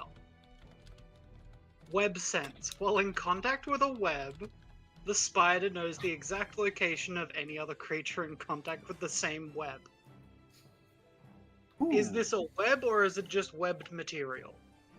So, as you, with your little spider feet, you go to inspect the web, and, assuming that you know very well how webs feel, you immediately can tell that this does not feel like a typical spider web. If anything, it actually feels maybe a little harder than the typical spider web. Huh. Weird. The texture's wrong. I try and pick at it. Alrighty. Yeah, let's have you do investigation on that one. Oh no. Zasta is many things. Zasta is not intelligent. 16 for a total of 16. 16 for 16. All right. So yeah, you probably take some pecks and nibbles just to see what it is, and with your spidery senses, it almost feels or tastes like hair. Hair? Ew. Starts coughing up a spider ball. Are you okay? Why does it taste like hair? Keratin? tasting like hair is a little weird.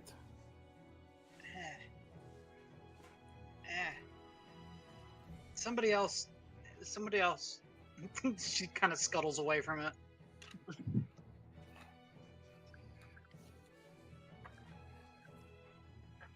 I could see if I can get a better look at what this is.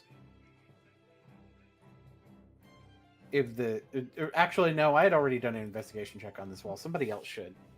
All right. Does anybody else want to do anything with the wall? Can I lick it? No. I would advise to not do that.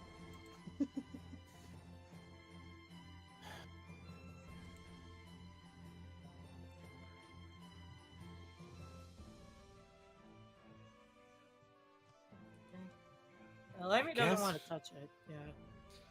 I guess our best bet is to keep going, but make absolutely sure that one of us is watching the back as we continue.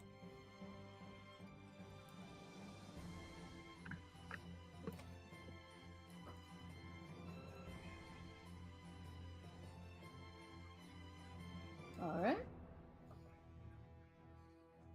Alrighty, so as you will all proceed to move forward, Zosta, as you're all moving forward, Zosta, I want you to make perception check.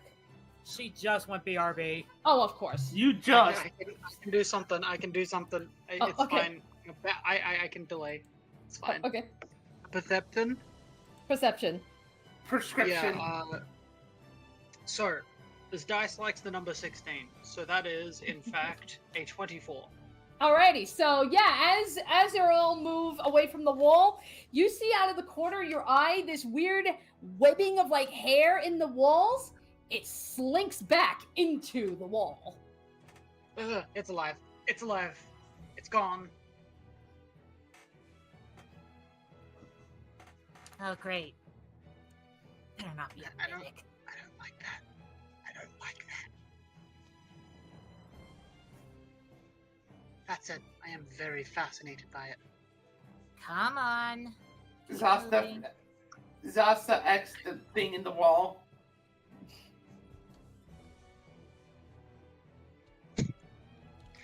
Zasta follows along, like turning around every now and then. You guys are slowly, probably not yet getting used to the sound of skittering. The pitter patter of spider leg.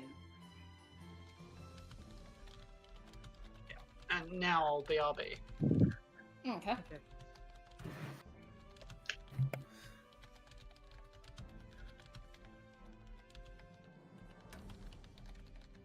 All right. So. Okay. Boone returns. What did we hear?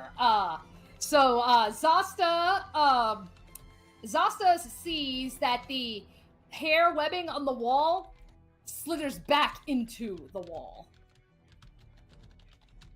Definitely make sure that we're watching the back then. Let's just keep going. The less time we're in here, the better. Yeah. Savanto, make sure you're keeping an eye out as well, please. Okay, but let's hope that those diamonds that you pick from the walls aren't something like, I don't know, a pimple. Ew, no. I'm seeing a slight branch, but the following the tracks still keeps us on the left path. So I'm willing to follow that. And I presume somewhere in this bend is going to be another potential stopping point for checks. I guess not. Yeah, it's like yeah, you can you can do perception, you can do investigation, you know, get your bearings on what's going on with the walls. Yeah, I'll do investigation, make sure that more stuff isn't on these walls.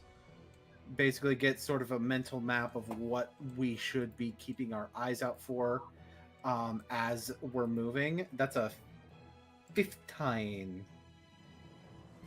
Alrighty, so yeah, so you can keeping, even though like you know you're keeping yourself away from the wall, you can still hear like the weird kind of like rustling, slithering type of noise that you heard before when you saw the weird hair webbing.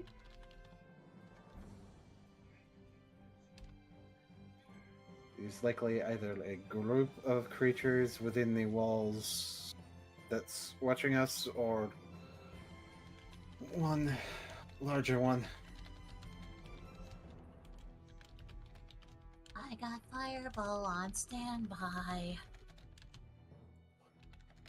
Pacifico flinches reflexively. Sorry. No, it's probably the right decision. I would rather not, if not necessary, but... If it's only a last-minute absolute last resort. Alright. Let's just double-check down this way. Because it looks almost like it cuts off into this weird void. Almost like a map that ends.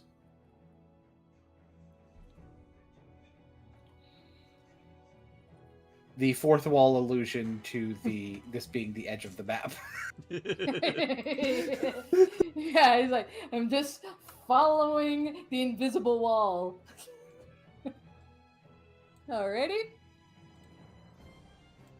You see Pacifico walking diagonally along the invisible wall.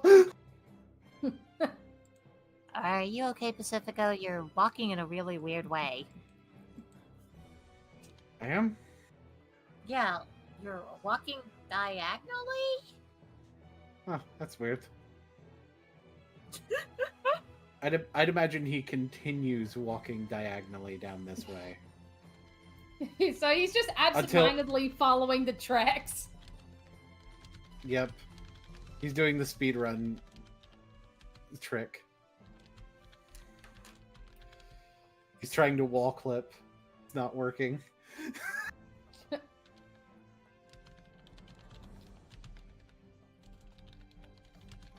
Alright, so we're still following the tracks.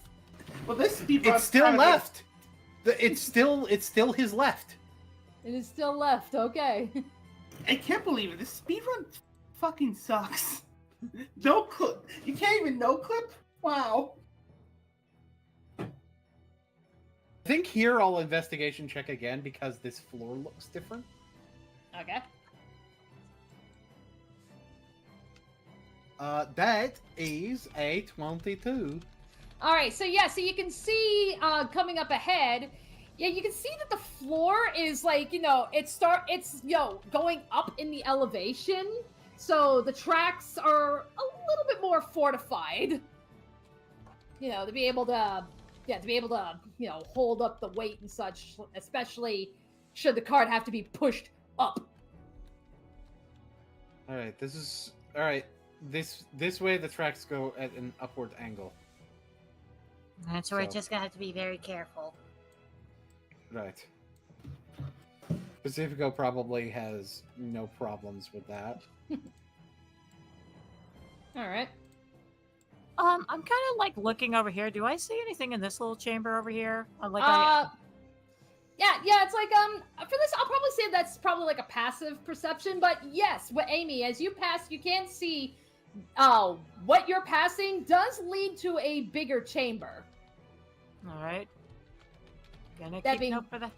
Yeah, that being said, so Pacifico, as you're just blindly following the tracks, and then you just see that the tracks end. Almost as if they got destroyed. Tracks end. There doesn't seem to be much of a pathway out of this alcove. Okay. We've gone as far left as we can.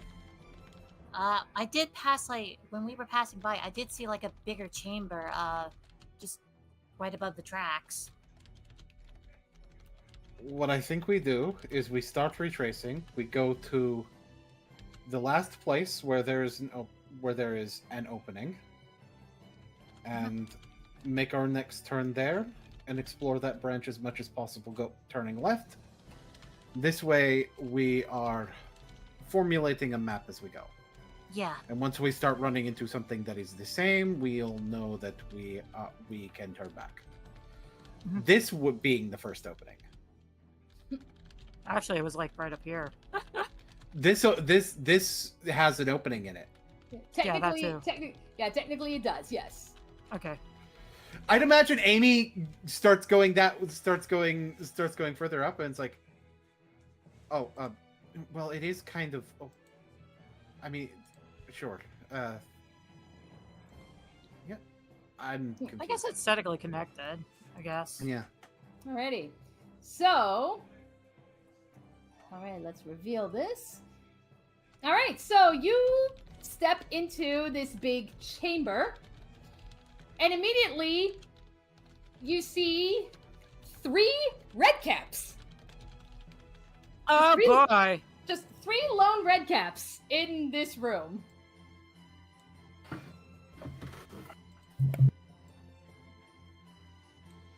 We could. Pacifico is not a fan.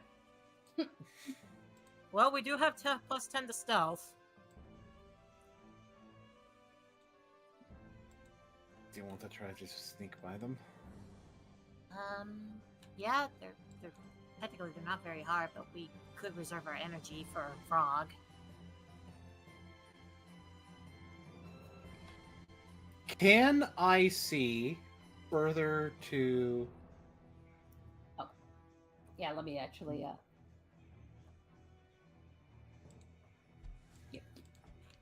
There we go. Yeah, I'll expand the map. Well, what about this area? Yeah, this corner as well, just to make sure.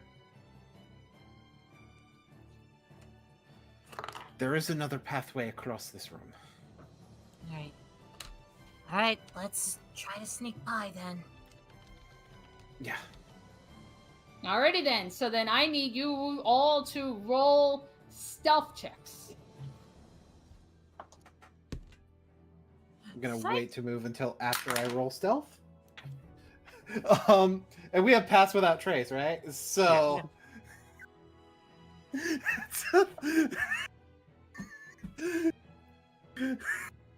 That's a 32. Jesus Christ! 28. So Pacifico is not proficient in stealth. I got a 28. However, the only person who can match his dex is Savanto. Yes. So And I got a 24. only a 24. Tisk tisk. Alright. Alrighty, so How yeah, did you as get out-stealthed by a barbarian? Because sometimes the dice don't get the high numbers. However, I get carried by the modifiers. That's true. Being carried by 18. the modifiers is 18. Okay, so yeah, you guys managed to sneak past. Yeah, sneak around the red caps, and yeah, Pacifico. So where you go, so you can see what appears to be what you call it, more of the minecart tracks. However, you also see that the tracks have been destroyed, connecting from this little alcove to the other side. But can we walk towards the other side? You can try Did and John jump. make it? You can try and jump. Oh. Oh, How did John make far it? is far is the other side?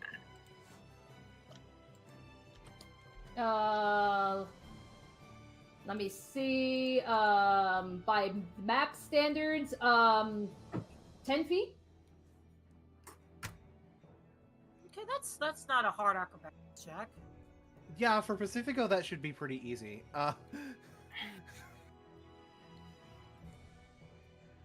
So we just make it like a 10-foot jump. 10-foot jump. That's fine. If And I you're presume doing you're that allowing- run up, I'm gonna be real with you. The red caps are right there. I don't know if you can get the run up required unless you want to break stealth. It would probably be easier to stealth up towards this other unexplored path that's slightly to the north. Like right up here. It would probably be easier to stealth up that way than try to jump this 10 feet. Do a standing 10-foot jump. It's possible, but it's just me. I don't know. I'm not the DM. I shouldn't be getting in the way. Yeah. It's like, yeah, I would say, like, yeah. I mean, you can try and make the jump. You'll probably like either from the run up or just like you're just making the noise. You probably will end up catching their attention. So it would probably be better to sneak up this way then. Didn't realize there was a gap here. He looks to the north. It's like, that's fine. There's an area we haven't looked at up there then.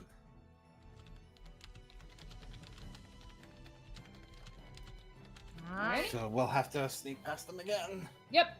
More sneaking. More sneaking. I don't think I get my Oh. magic items effects while polymorphed. But... That's a way lower roll. That's only a 27. 26. 27, 26. 26, that hit. Okay, that passes. The 26 passes. Let's see. That is a 38.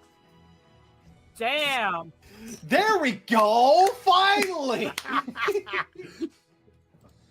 31. 31. Okay. I think Good. those combined should just like allow John to pass automatically. Really. Alrighty. Savanto Fortnite dances all the way to the other side discreetly. Okay. Alrighty, so yep, so as you come into this room, once again, pretty empty little alcove area, and yeah, you can see on the walls, you can see shinies. Should I? With the red caps right there. I'm asking out of character. I don't think we should try to mine this if we're trying to sneak past the red caps. They're right over there. Yeah, I'm aware. I'm aware. Yeah, that's. If you're feeling greedy, we could jump the red caps and then get all of this. Just saying. We could, but better to do that after having accomplished the main mission. Yeah, we need to. Yes. Depala is first. Okay. All right. I see where it cuts off down here, so Yeah. this Yeah, is so- outside the visible range of the red caps, so not needing to worry about being stealthy. I feel like some more of this map could just be uncovered simply because you can already assume what the area is. Yeah, like this is either an opening or a wall. Like this right here is either an opening or a wall. Either Yeah. way, it's This is wall. This is just wall material. that's Walmart. This little strip Everything down is here Walmart. is Walmart. Oh, this is a wall. This doesn't I connect. think- It's just a wall. Yeah, I think we've got. Well, what about this little area, like right here? It's like, That it's like That's almost Yes. certainly not going to lead anywhere. now. Yeah. Okay, but what we about need this to- area right here?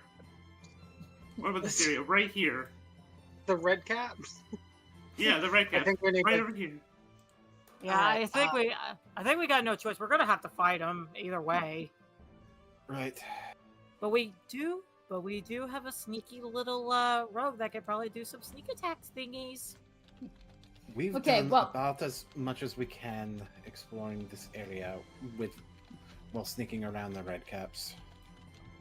Now we're going to have to fight them. Now, Yeah. Savanto, you and me both sneak in. Oh, sorry. hold on. What's a red cap? They're basically goblins.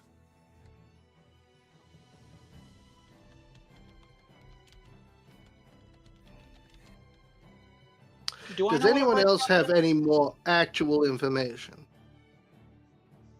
Can roll I? a I feel like with them being fey, can I roll Arcana? like, what is it you're trying to roll for? Figuring out what a red cap actually is. So that What we can know just- about red caps. I would imagine that would probably be history. history. That's Yeah, not me. I imagine probably Arthur has told Pacifico about some of the creatures that are on Eldred when he was staying here. I am rolling History. He also has access to the Biblioplex. Yes. And with some knowledge of Eldraine lore from having been on Eldraine and recovered from a broken leg on Eldraine, etc. And just generally being friends with Amy, some of the recent hanging out with Will, etc. 19. Alrighty, so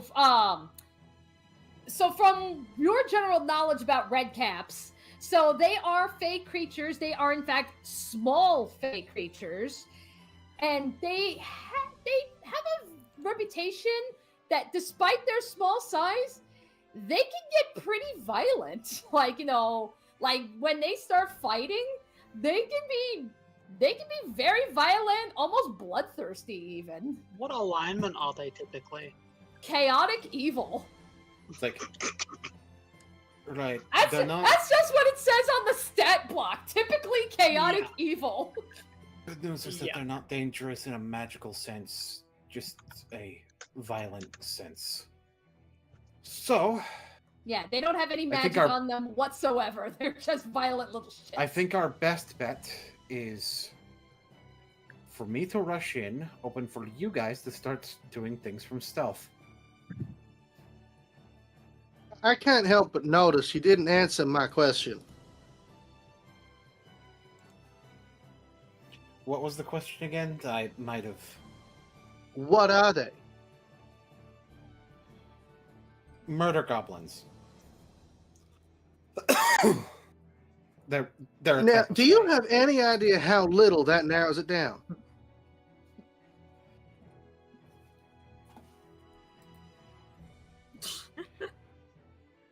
Look, if you're close to them, they're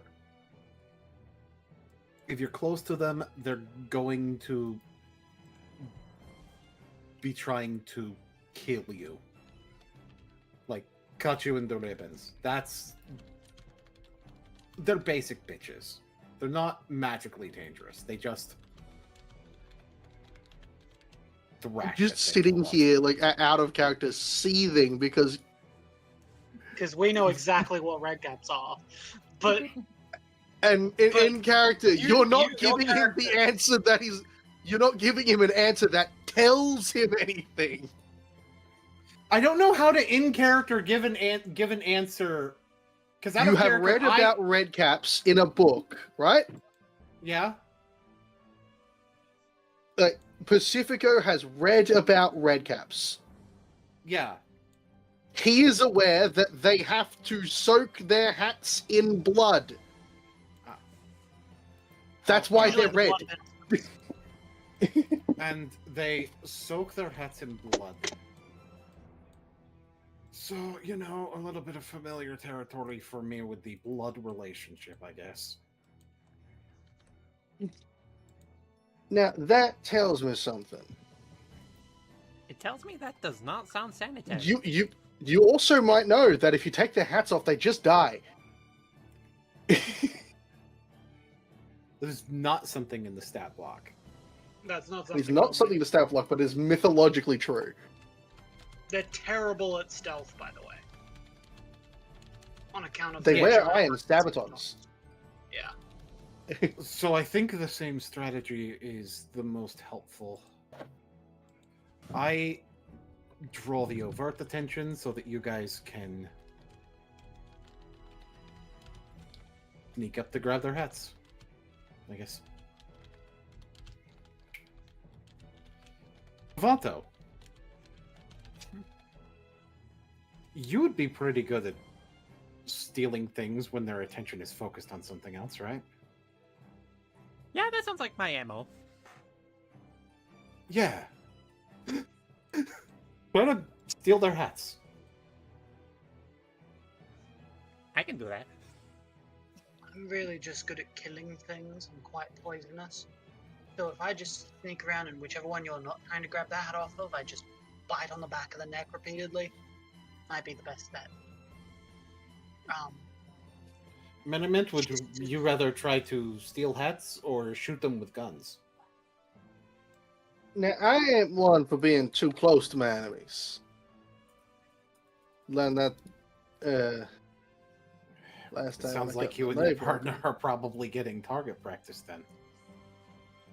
Indeed. I think the variety of tactics be able to be put on display that will give us the biggest advantage. We're attacking from multiple angles, essentially, even if we're kind of all coming from the same place. Although, actually, hold that thought. Pacifico is going to kind of wrap around to come from this direction instead. So that way he's not coming from the same Oh yeah, no, That is you'll true. go. You have. That is true. You have multiple entrances, guys. Yeah. So I'm gonna go. Where's Savanto going? Because we're stealth team. We're Alpha 1. Alpha 1. Would like to note that you don't even have to go through the actual room. You can go around the room to get to your entrance. Pretty much, yeah. Yeah. Amy's I'll be- gonna stay right here. She has a little. Would be so ashamed if somebody dropped a fireball on them and confused the fuck out of them. Amy, I swear to fuck, Pacifico is going into melee. I know. Actually, she's going to use Guiding Bolt to probably give Merrymet a little bit of a better shot. I think I know how we're going to start this as we start combat, and we already have the initiative. Okay. Alrighty. Well, before we start the combat, because I know once this starts, we're just going to be escalating. We're gonna check back on MM real quick. Okay. You know, this way we see what exactly has she been doing this whole time, as you guys have been starting the mission. All right. All right, so It's going to pop back in her room. I am going to, since I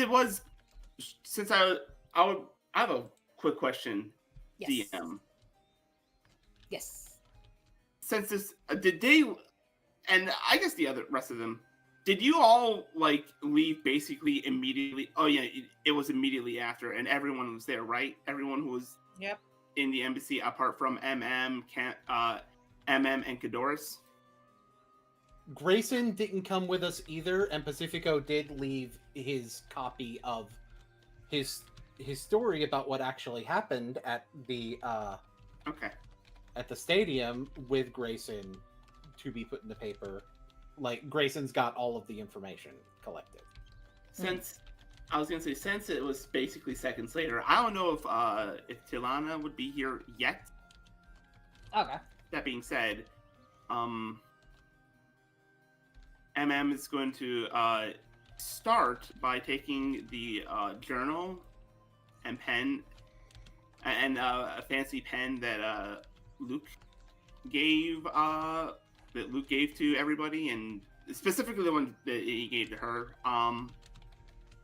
You just have to write down a letter. After she's done, she's gonna go over to the room. Maybe by this point, Talana will be there.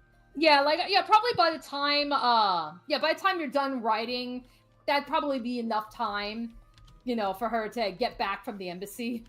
Yeah, she's gonna knock first because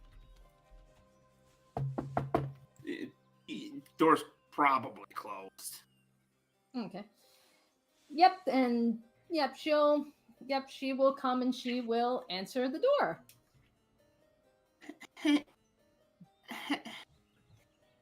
Hi. I was like, hi. Oh, good, you're okay. Yeah.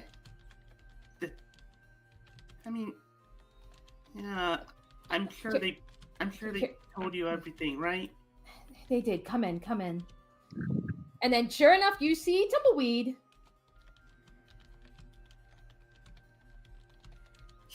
She's gonna very quickly just like kind of pick her up, just give her a little hug, and be all like, don't worry, we're gonna find her. We're gonna find her. We're gonna make sure he pays. Mark my words, vengeance will be mine. Exactly.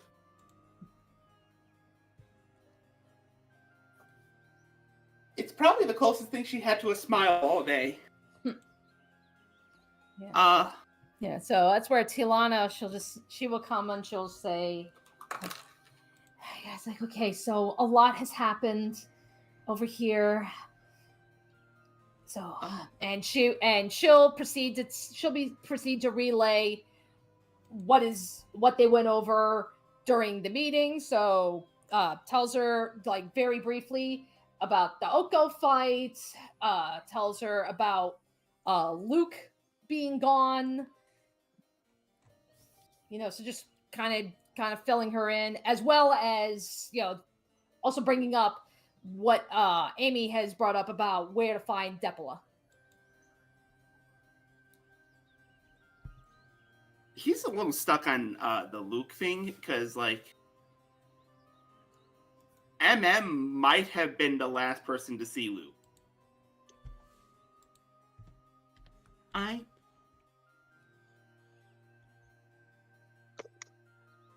I remember last night I was tired. I asked him to take me over to my cabin in Eldraine, and after a little bit of crying, I heard him. He was probably the saddest I've heard him, and I thought he needed time away, but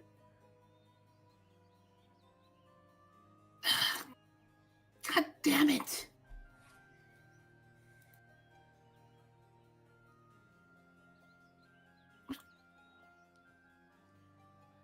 He's gone too.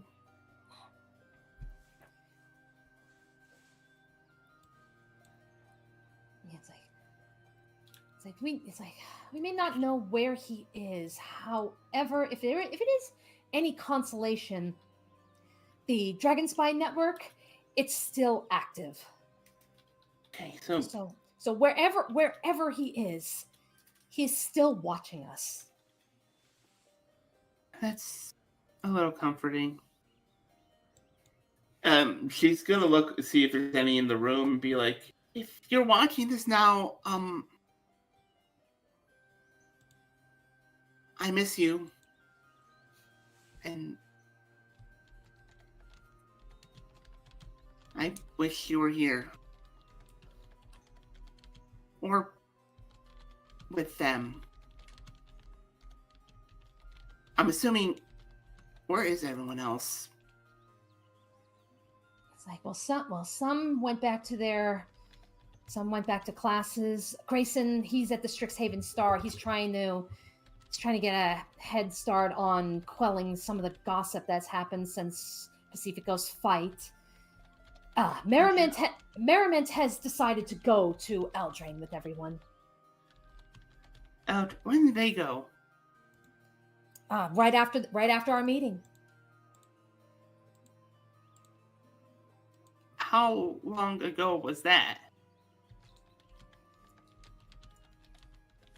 And I would assume at this point she gives a time frame that matches eerily with the time frame has been on back in Strixhaven. Yeah, probably. It's like, yeah, because it's like literally as soon as you left was when they arrived.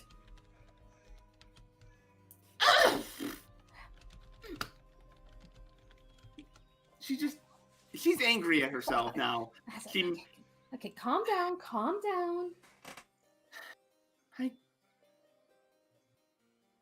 I need to do something. I need to go back now. But before I do, I'm just gonna leave this here, and she's gonna put on this desk. Is this Tilana's desk? That is Tilana's desk. Yes. She's gonna put on this desk then, right here. The letter she just wrote.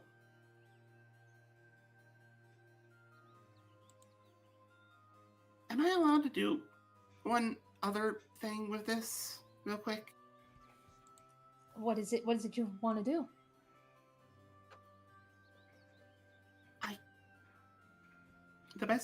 I guess, just if she comes back tonight or something, maybe it'll make it easier for her to catch it.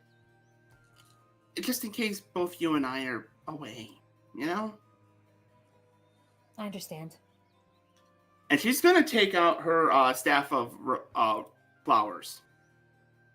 Incidentally, the one that Canvas gave her.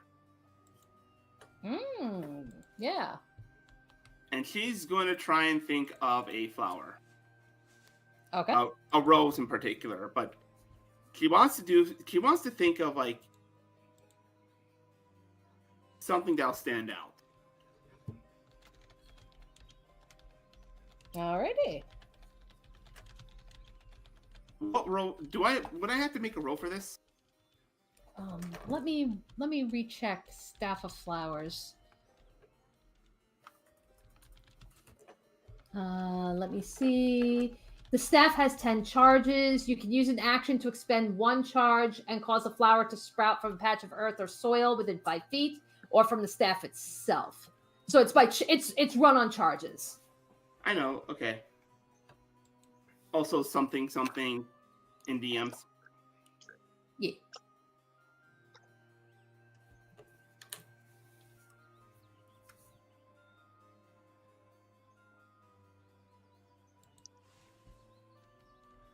Okay. So- Let me see. All right, yeah. So, let me see. All right, okay. Yeah, sorry, I'm just refreshing. So, yeah, so going ahead, you can expel a charge for the Staff of Flowers to create a flower. Okay. And then while you expend that charge, make a history check. Okay. Oh. Let me see my history. I don't mystery. That's a 23. 23. Okay. So, yeah, so you focus your energy on the Staff of Flowers, with the intention of creating like a little rose or something just to, catch the attention. And yeah, the staff will probably do some glowy magic shit, and indeed, a flower does appear. And it looks as if it's a rose, but it's a little different. Like the petals the petals themselves, they don't exactly look like it's kind of weird to describe. It's almost as if the petals kind of maybe look like maybe like stained glass even.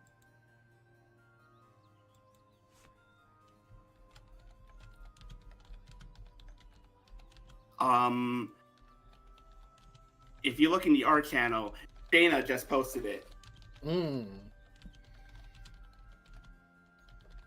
Interesting. Yep. Baby.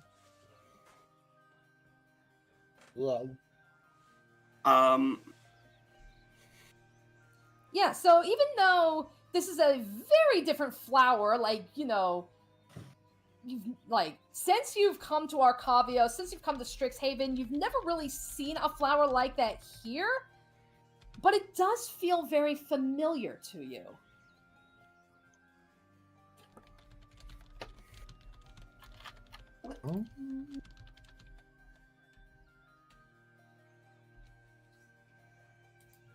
MM is gonna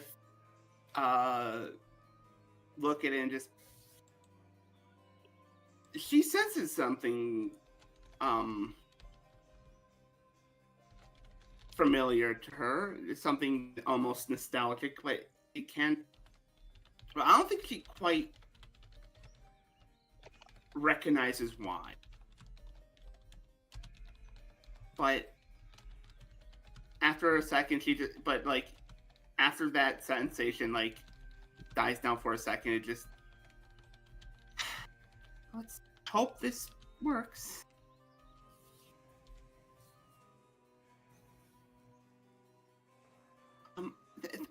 Thank you again, Tilano. Yeah, she says, you're welcome. And then, Talana will even take a look at that flower, and she's like, never seen anything like it, but it's beautiful. Yeah, I don't know why. Maybe I've seen it somewhere before? I don't...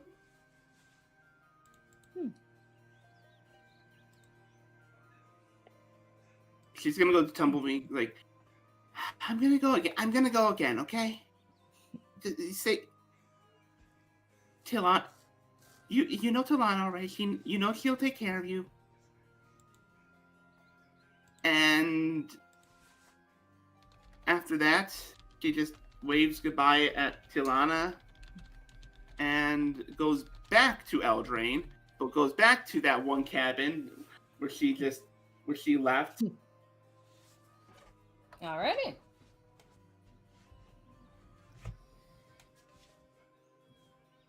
Alrighty, let me pull up mappies. Yay. Okay. Okay, and then it's like we probably don't we probably don't need to have you like role playing. Okay, now you've gone to Kellen's house and such. We can probably just assume that's happening off screen. Yeah. And she'd probably also just kind of, the only thing she would say is to Rowan just, how was this close? And she'll just kind of still slowly but like steadily walk, briskly walk her way back, just trying to do so as fast as possible, but still not particularly great. Gotcha. Okay. Alrighty.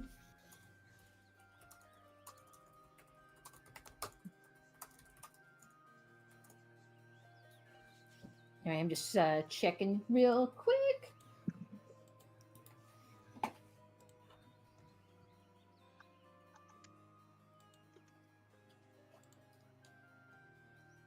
Alrighty. Okay, so let's get back to the party here. Let me get the appropriate music. Am I allowed to actually go through one of the paths myself? I like to go through the middle one. Okay, we can do that. Hang on a minute. Yeah, let's get some music here. All right, so you're going up the middle path. Yes. All right, so in that case, that will be.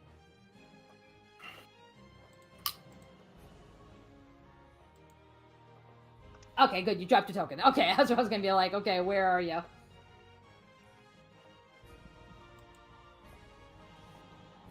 All right, so.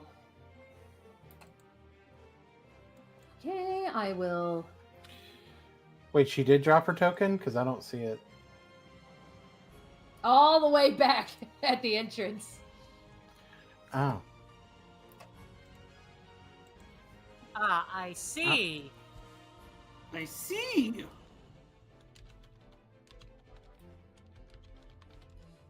Alrighty, so yeah. I see it. Okay. Alrighty, so as you walk in, yep, so same as before, dim lighting. You got the railroad tracks. To your left, you can see like a small lit enclave.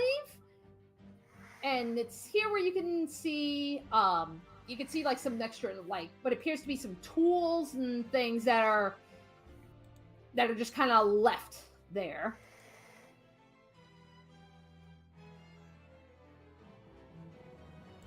She's only going to look for things that she feels she'll need. All right, so make investigation real quick.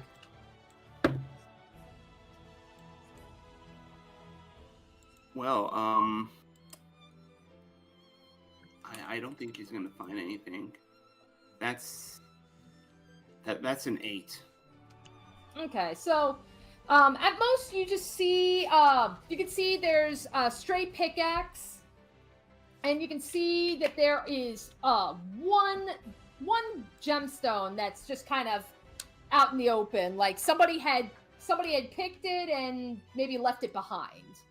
She'll scoop it up just because she's able to do so while walking out, and that's it. Okay, roll me a d12.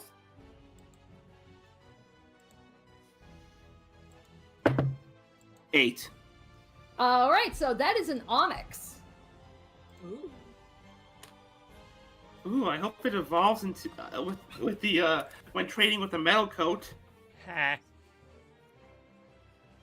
I've never been able to hear the name of the gemstone without thinking of the Pokemon. I am so sorry, guys. I am so sorry. Consider the following. You will be. Cease. No, it is a part of my brain. I cannot stop that. Anyway, she's gonna go back out. Okay. Alrighty. Go up here. Okay, so I'm gonna need you to make a dex check. Can you cross the bridge? Well, what is my deck? 12. 12. Okay, so you begin to cross the bridge, all rickety. But then your foot begins to slip. Couldn't you just face stepped over? I could have, but I chose. You can still do it even while airborne. If you start to fall, you can just face step to safety.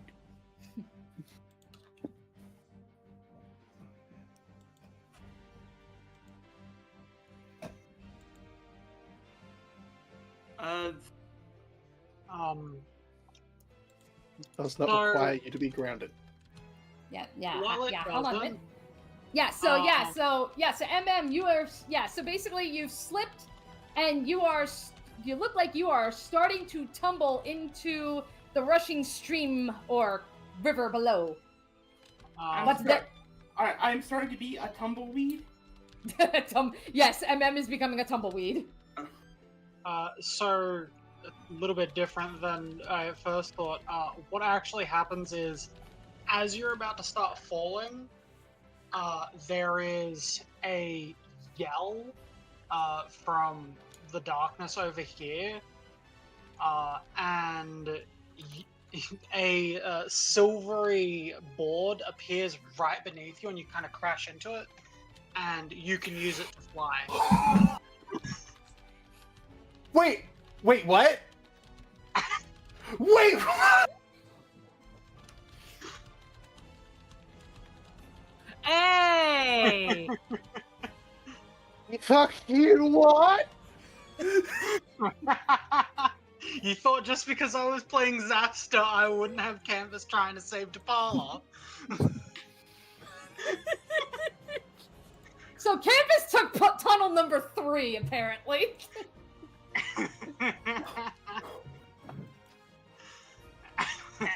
She's going to hate that Luke isn't here.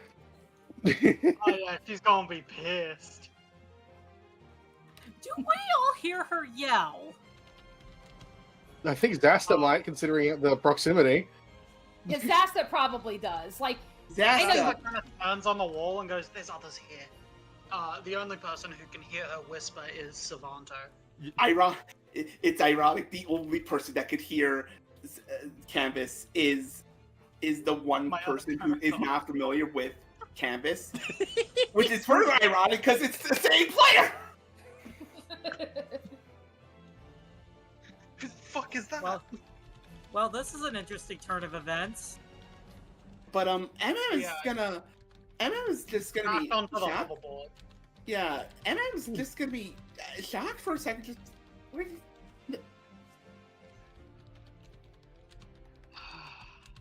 This is gonna make when initiative happens real fun. Because I was planning on yelling at these guys as I'm charging. Yeah. It'll follow your will. Just think about going up. Wait, hold on. You said Savanto would be the only one who could hear them?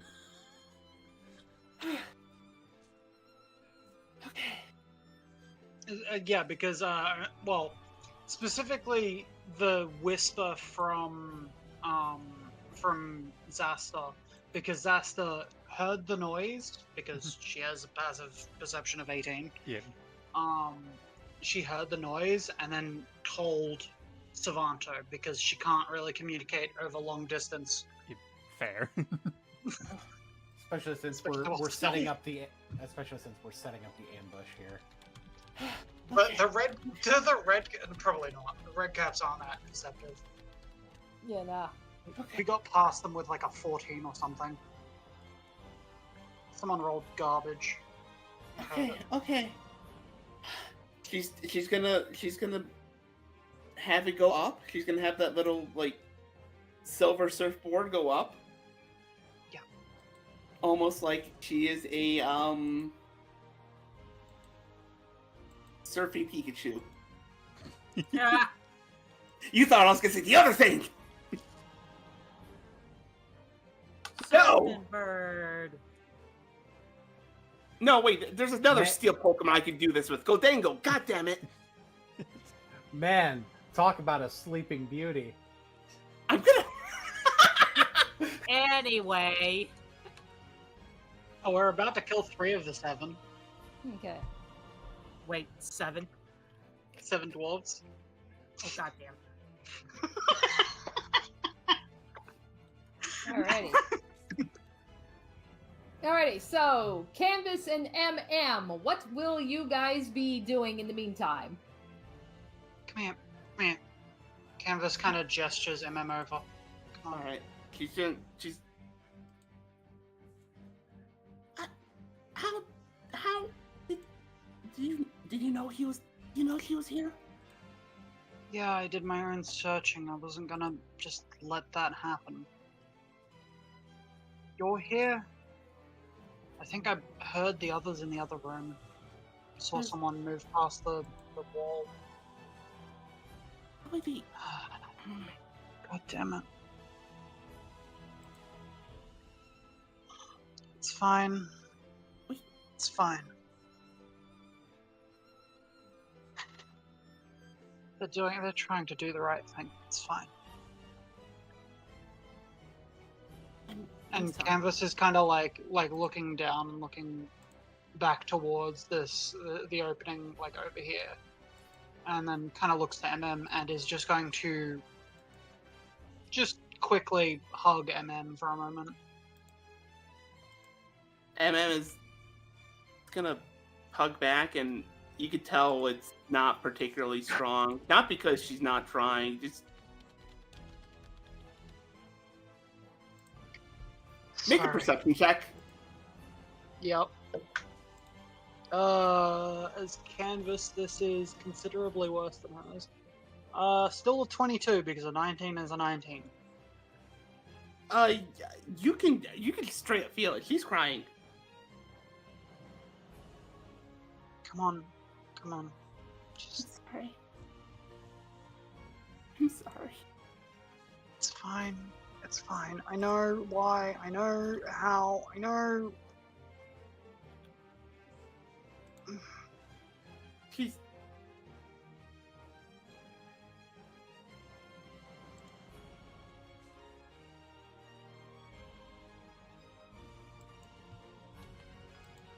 Alrighty. And that's just happening over here, I guess. Alright. Yeah. Alrighty, so while they are doing that, okay, so for the rest of you, you guys are preoccupied on ambushing some red caps. Yep. Let me just switch gears into Druid. I.e. change tabs. Yep. I've actually got 2 tabs open because I've got a tab with all my stat blocks. Yes. I'm weird. Alrighty. I need to remind myself where I am in initiative. Oh yeah, I'm sharing initiative with Merriman, right? I believe Pacifico goes first. Yeah, it goes Pacifico. Scroll up. Yeah, here we go. Pacifico, Sastia, Savanto, Merriman, and Amy, and then MM. Question, DM. There's something I wanted to narratively do, but it would require me to be able to do 2 bonus actions on this turn because I have to be in Bladesong in order to be able to reach them. Okay. But can I have, as we were setting up the trap, basically do preparation bonus action of Blade Song to have it already have been up? You know what? Yeah, I'll allow it just because again, you guys have been setting up the ambush, so I'll allow it. So he's in Blade Song. He charges forward. As he's charging forward towards the green one, so that all three of them will be looking at him, and they can all reach him very easily. Mm-hmm. He will be saying, "Tell us where she is. If you have any value for your lives, you will tell us where she is." Yeah. And as he's running forward, he's going to cast Crimson Lash using a D12. He extends his hand, expecting a rapier to come out. Oh boy. But even he looks surprised when instead a blood-red claw forms around his hand. Ooh. Oh my god, Pacifico's becoming a stand user. I mean, to be fair, with Crimson Lash, he kind of already was. So now I'm going to roll my Crimson Claw attack. Okay, and I'm rolling for the red caps real quick. Mm-hmm. That is going to be a 24 to hit. Which I presume should. Yep. There we go. Oh, yeah, that definitely hits. And then I'm doing a d12 plus 5, so that's 10 damage. Oof, yeah, 10 damage. Off rip. And I've used all of my things, so that is my turn. Okay. Alrighty, so that's Pacifico. So next will be Zasta. What will Zasta do? So 5, 10, 15, 20, 25, 30. Zasta is going to move, and they're going to go for a bite. Oh boy. Big ol' mutated spider bite. Ow. Because from stealth advantage. Is that... Actually, wait, I can't move that fast while stealth. Moving while stealth is half speed. So, I was here. How far does this thing move? 30, 30, okay. 5, 10, 15. Zasta is instead going to use the stealth to use the other thing that the spider does, which is make a web attack. So she's going to fire a web net at red. At red, okay. 13. Okay. So that is a total of 18 to hit. Yep, that hits. Alright, it needs to make a strength check. Strength check, okay. Oh, actually, no, it doesn't. That's on its turn. Never mind. Oh, okay then. It's just restrained. Alrighty. It can attack the web, other things can attack the web, but otherwise it's restrained. As Zasta has fired web at it. Alright.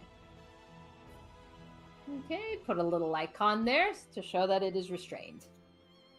And that is my turn. Okay. Alrighty, so next is Savanto. So Savanto is going to move up to here, and he's going to aim at red with a funny little firebolt.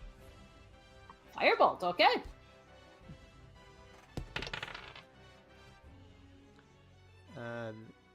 That is an 18 to hit. 18, it hits.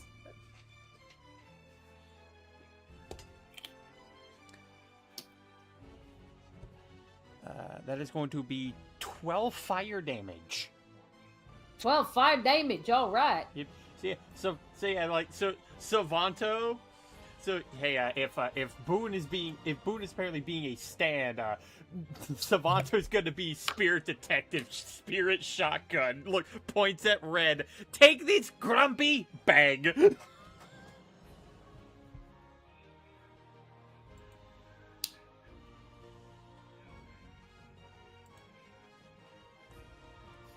Alright, so yeah, it just... Yeah, after first it's restrained, and then it takes fire to the face. Hey, you guys remember the old Spider-Man Human Torch team-up?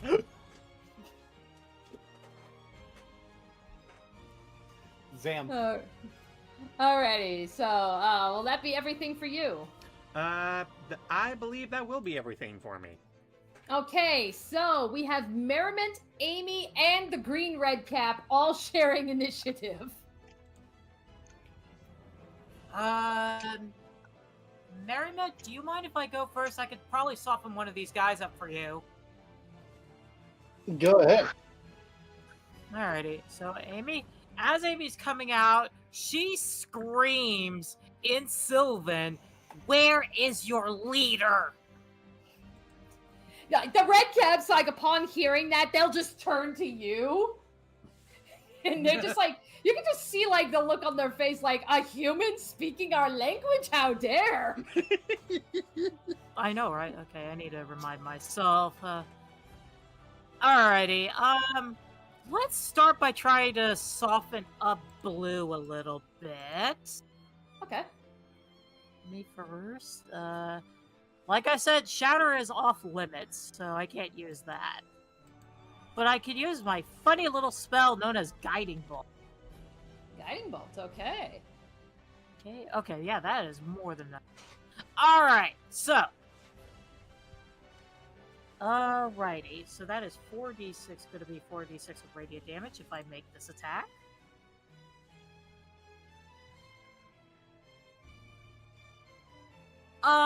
That is going to be a 21 to hit. 21 to hit, it hits. Okay, this is 4d6 of radiant damage. And, the person who attacks it next has advantage on it. Okay, let me put a little, Fuck. Yeah, let me put a weird little, doohickey. Okay, You this didn't roll thing... all ones, did you? No, I did not. I actually got some pretty damn good rolls. Ooh, okay. Shiny. Amy's out for blood, let's just say that.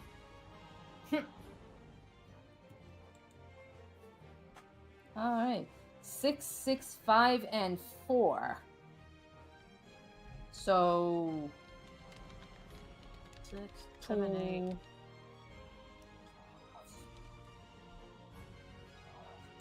21? Yep, yeah, 21 damage, I believe. Yeah, trying to do my mental maths here. So yeah, 21 damage. Alright. Merriment, that one's nice and soft for you.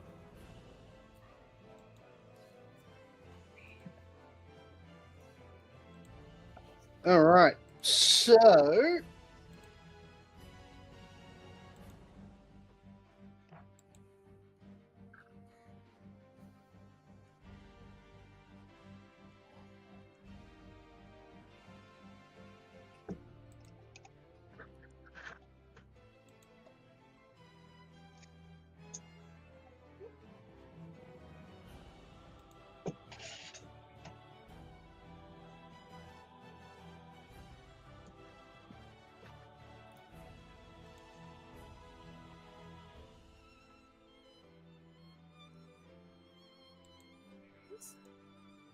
I think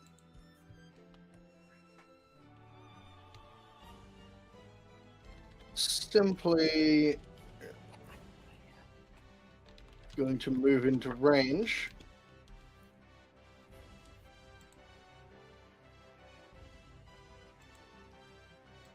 Which one did you hit with Guiding Bolt? Blue. Blue.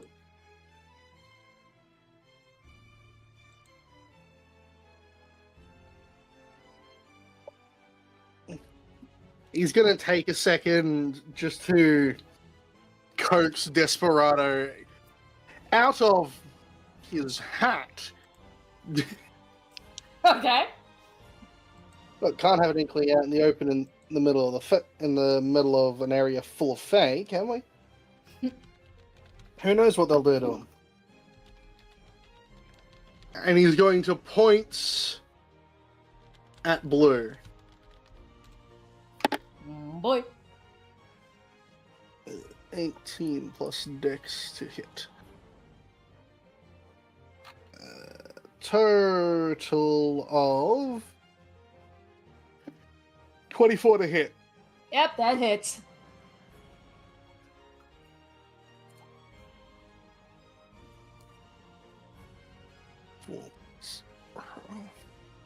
Seven piercing damage.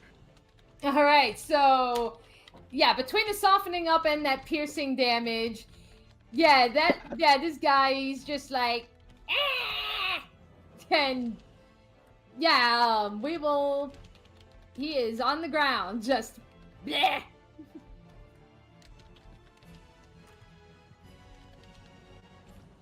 So blue is done.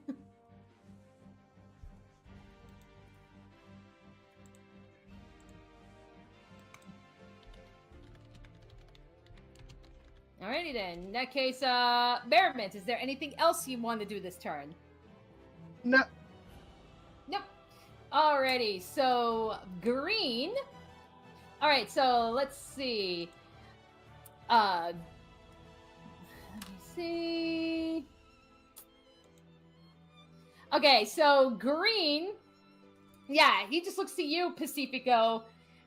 And, like, after seeing his companion just go down like that, and then his other one's, like, been restrained, taking fire to the face.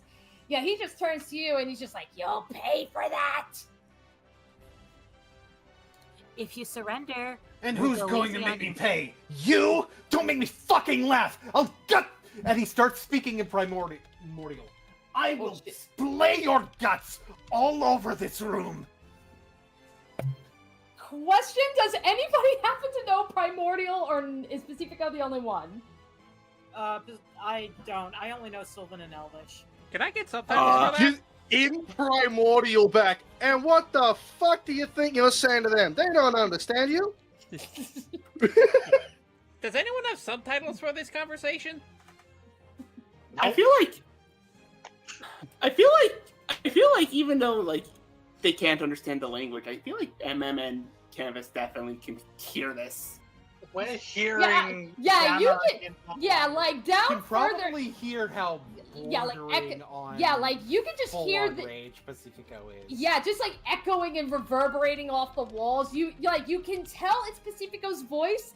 You just cannot understand what it is he's saying. I'm pretty sure they also all What's heard. happening in that? I'm pretty sure you also all heard Amy screaming in fucking Sylvan. Oh, Emma!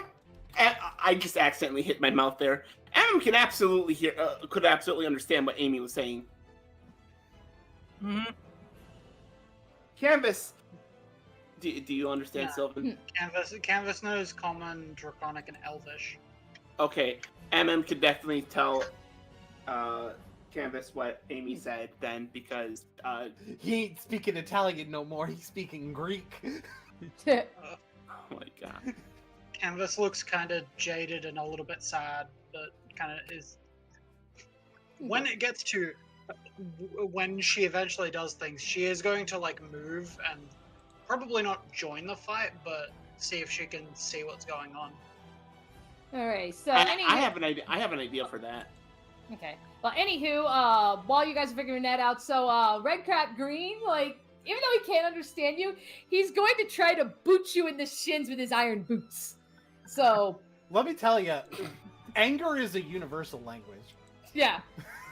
Okay, so I need you to make a dex saving throw.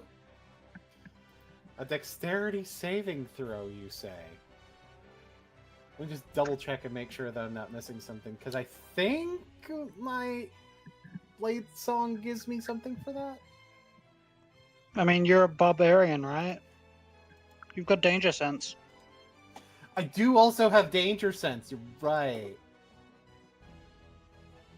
No, it's con saves that gives. Okay, and I need to remember what Danger Sense does. Advantage on dex saves against effects you can see. And I could definitely see it. Rip-off parties. Still not an amazing roll, but it's a good thing I have a Dex modifier. That's a 15. Alrighty then. So yeah, it tries to boot you in the shins, and yeah, you just like step to the side. It misses.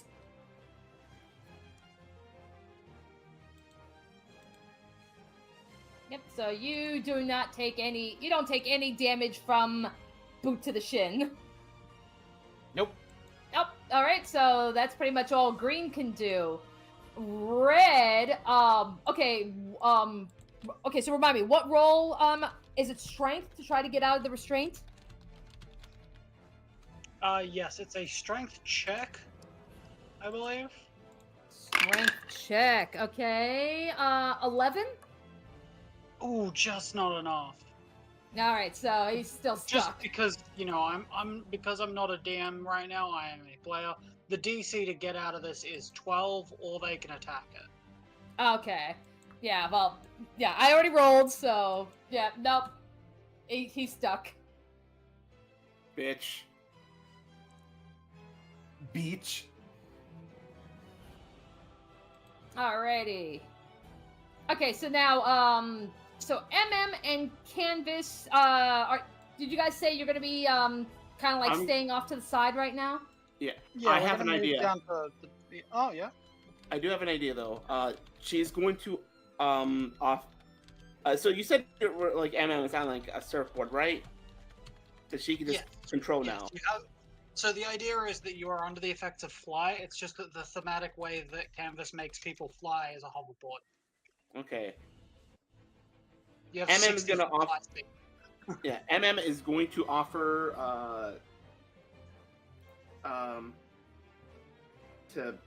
it's going to offer a spot on the little hoverboard for Canvas.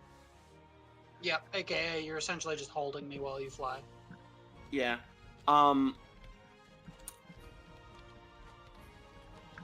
She's going to upcast invisibility to level 3 to make them both invisible. And then we're gonna float over here. Yeah, we're gonna start by floating over here. So this area. Alrighty, let me, We'll also go ahead and give this little to show that MM and Canvas are invisible. alright. Yeah, so as you kind of approach, so you can see, like, following the tracks, like, Yeah, yeah, so you could have seen, like, where the track could have easily crossed over onto where they're fighting, but as you can see, it has been destroyed.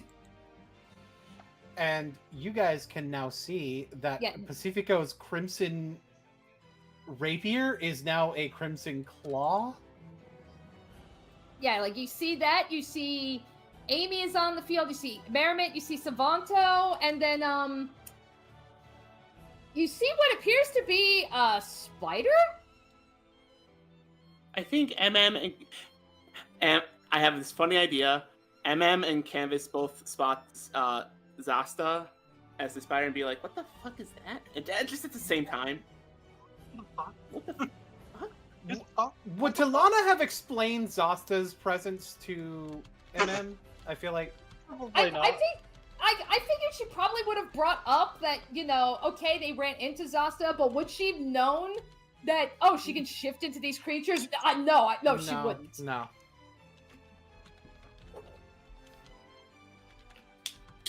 Also, not even then. I think MM is kind of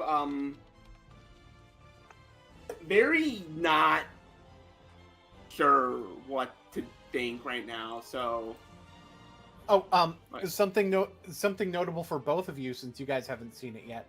Pacifico's eyes are consistent legal.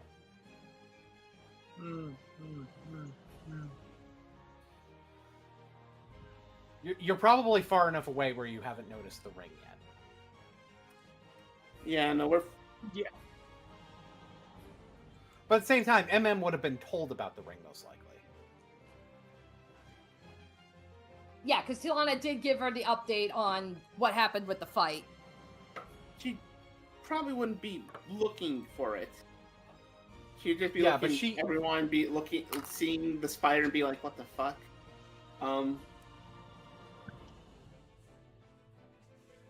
But MM would at the very least know that's happened, so... Yeah. Alrighty. And that's going to be our, I guess, our turn. Okay. Side note, the invisibility does last an hour until, Yeah, I'll actually gone ahead and add Canvas's role, because I know she did give me her role. So I'll add her onto the initiative as well. Secret. Though admittedly, right now, Canvas's place on the thing might just be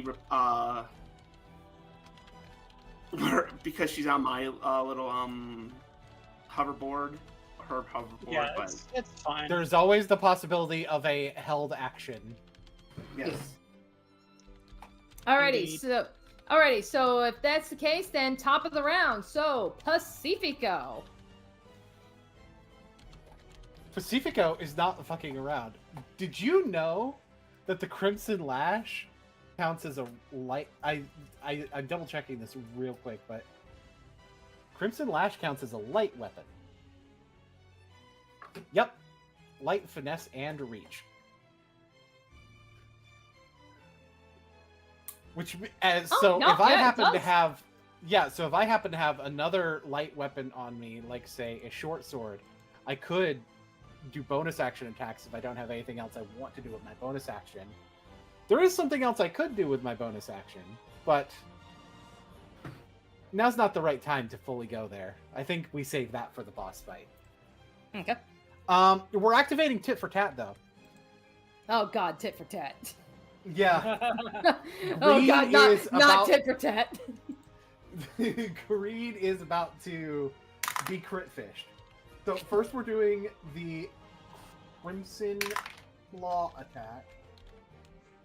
That's a 23 to hit. Yeah, that's hits. That's only 8 damage, unfortunately. 8 damage, okay. And now we are doing the short sword. That's not very good. That's a 13 to hit. Okay, that one actually misses.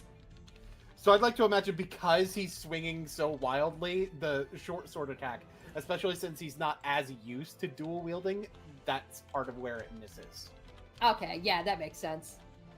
But suffice it to say, from the first attack, I mean, he's like barely hanging on. He says in like this weird mix of common and primordial, "Want to try that again?" Alright. Okay, so then... Alright, so then assuming that that's the end of your roll, so... that would be Canvas would be next. But you said you're gonna be holding? Yeah, Canvas is gonna, like, delay, hold action, etc. Alrighty, in that case, Zasta. Zasta is going to move to this and attack. Does Restrained give any bonuses against them when you're attacking? Let me see here. A restrained creature, speed is at 0. Attack rolls against the creature have advantage, and the creature's attack rolls have disadvantage. So you roll with advantage. Yuck. Let's see how it goes.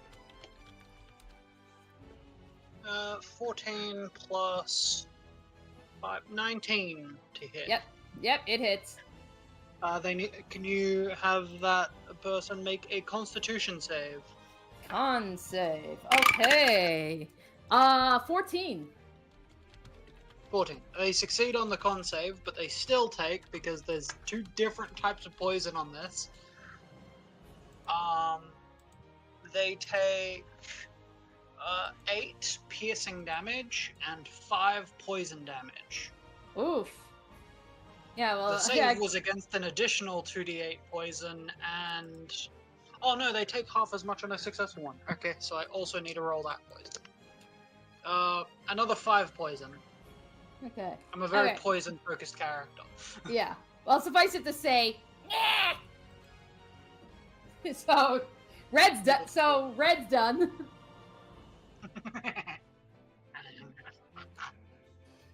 Anyway, it got restrained. It got fire in the face. Got bit by a spider. Alrighty,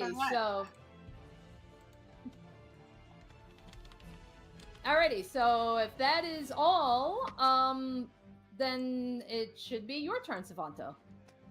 Okay, so Savanto is going to run. So he's going to look at Red. Is his hat still there? I would say yes. Savanto's going to pick up the hat. You're gonna take the hat. Okay. You have a soggy hat. Really? Probably with a little like some burn marks on it too. I'm going to need a major bath after what I'm about to do with this. He's just gonna get a little closer to. He's gonna get a little closer towards green. And I'm trying to see. You know what? I'm gonna throw a dagger at it. Ooh, dagger.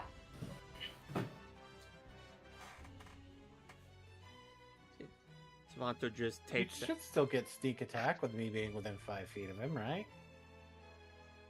Yeah, that's how that works. Yep. So advantage. Watch. Well, it's not advantage. Oh, it's not. It's no, but Yeah, just the sneak attack is you'll get the extra damage if you hit. Ah, okay, fair enough. In that case, that is going to be a 19 to hit. It hits. All right. If it meets, it beats. Unfortunately, their AC is much lower. Yeah, their AC is 14. Mm-hmm. Uchi. In that case, time for this in sneak attack damage.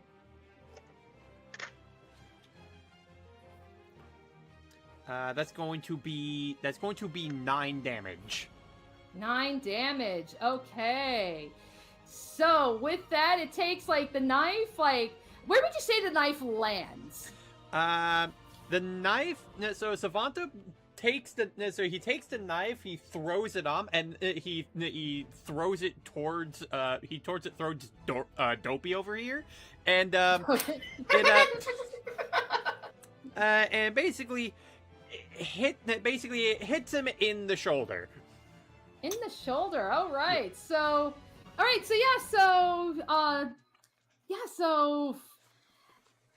takes that knife in the shoulder. It just kind of just screams in pain, and it's just like, it's another one. Yeah, that fight is over. Oh, sorry, it didn't mean to hit you in the shoulder. I was aiming for your crotch. Yeah, it's like this. The red cap is just snarling at this point. And then Savanto is going to use cunning action hide. He's going to hide under the hat.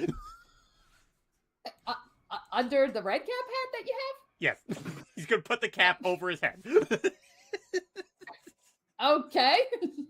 What? Where'd he go? So Pacifico is going to probably grab the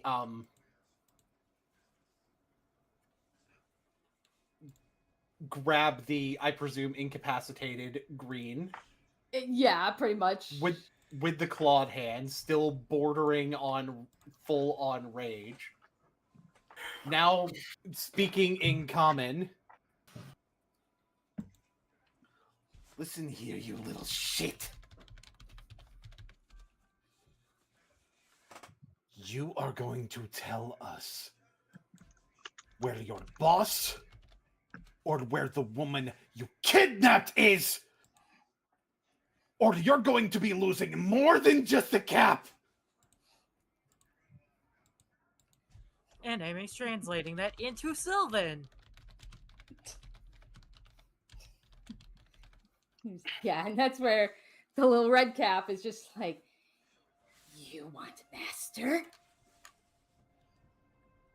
Yes. Where is your master? Okay, and then it like so. Pacifico, I want you to make this perception check since you're the one holding him. Mm-hmm. Natural 20. Natural 20. Okay, so you notice the red cap smirking.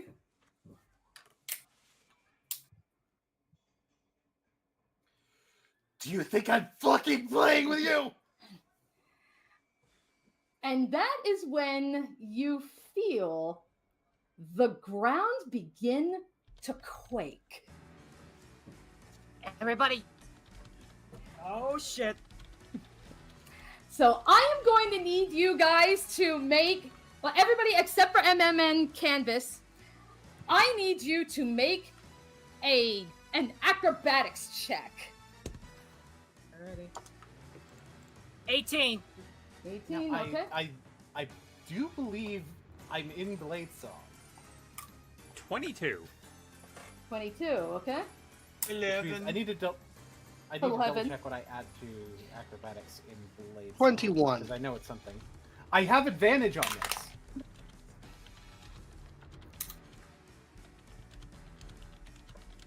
$24. Okay. Okay, let me roll for John here.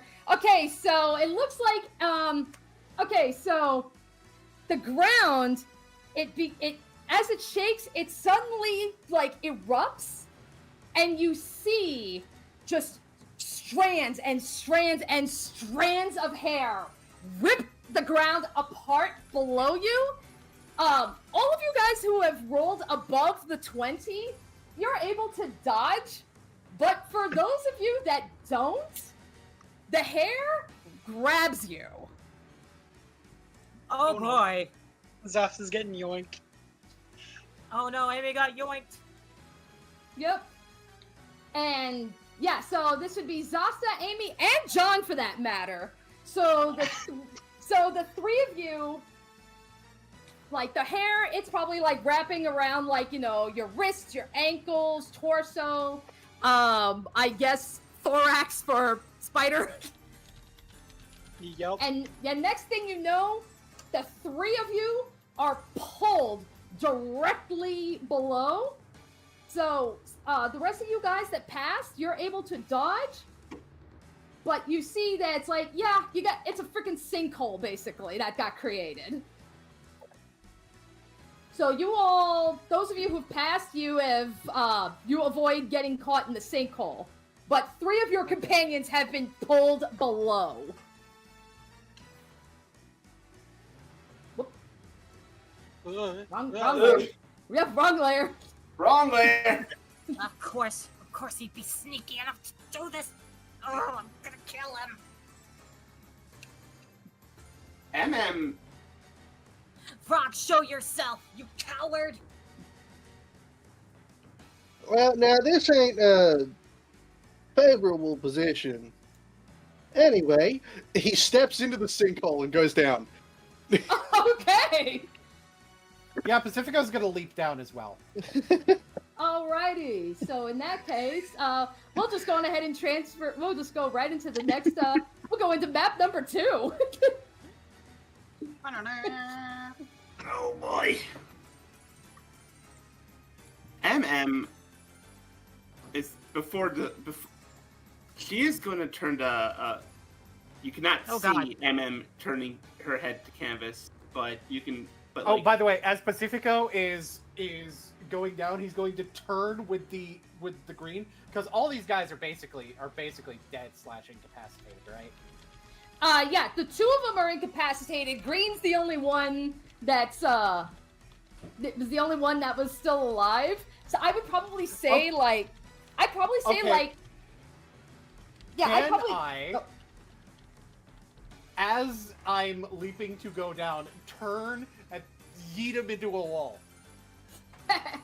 Sure, yeah, you can try it. Yeah, throw him into a wall. Sure, why not? Yeah.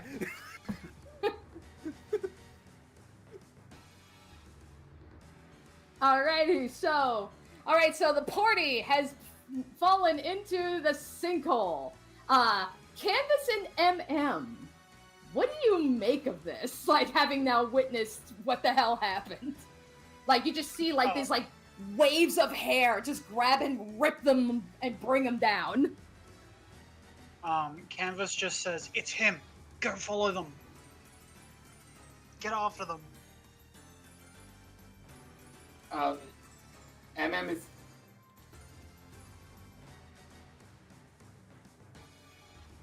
Yeah, MM is, assumes that wherever this is from, whoever this is,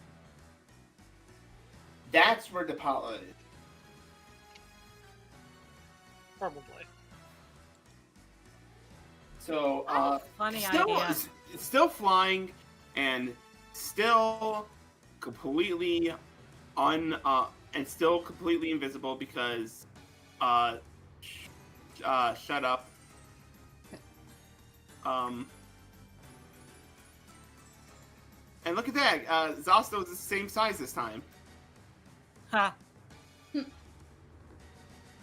They are gonna be, they are gonna, like, hover down, but they're gonna be quiet because, I mean, they don't, like, even if they are friends, like, I don't think MM would want to reveal Canvas right now. Okay, so like, you're, like, hovering over the pit. More or less. Okay. Can I use Firebolt to like burn the hair off of me? If you do, because bear in mind it's fire, so you'll end up taking damage. Let me see what I got. I might be able to. You want to burn yourself? After MM tried stopping you from burning down a forest?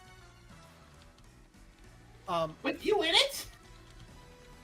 I return. What did I miss? Amy was like, "Can I cast Firebolt on the hair?" And it's like, you can if you want to burn yourself. Oh, Canvas and MM being this much closer? Well, yeah, they just put their tokens there. They are hovering above the pit, so they're still out of line of sight, but that's essentially where they're hovering. Wait a minute, Well, I got a really. I'm more focused on them being able to see me. Gotcha. Because I want to make note of something. They would be able to see the ring now, if not for the fact that the claw is on the hand that the ring is on. Okay. Actually, wait. Pacifico could just slice the hair through, and we'd be fine. Yeah. Well, I'm also curious, what's actually happening right now? Yeah. What? So what is happening? So this weird hair, that you've been, kind of seeing, like, all throughout, like, on the walls and such. Some of it has come from this room, like, below, like, literally, like, bursts through, like, the ceiling, what would have been your floor. It had grabbed Amy, Zasta, and John, and pulled the three of you guys down. Everybody else just jumped down to get to you. So yeah, I think to be able to free them, Pacifico would probably be able to cut through the hair, right? Yes. So he can do that. Yes. Time to use Wolverine powers.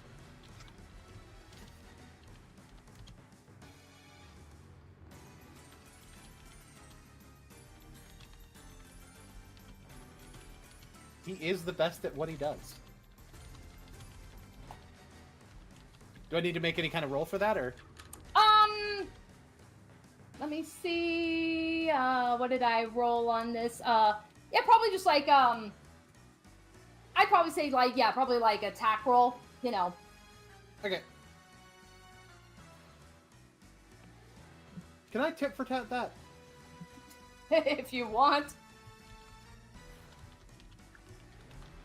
Oof. Okay. So that's a 13.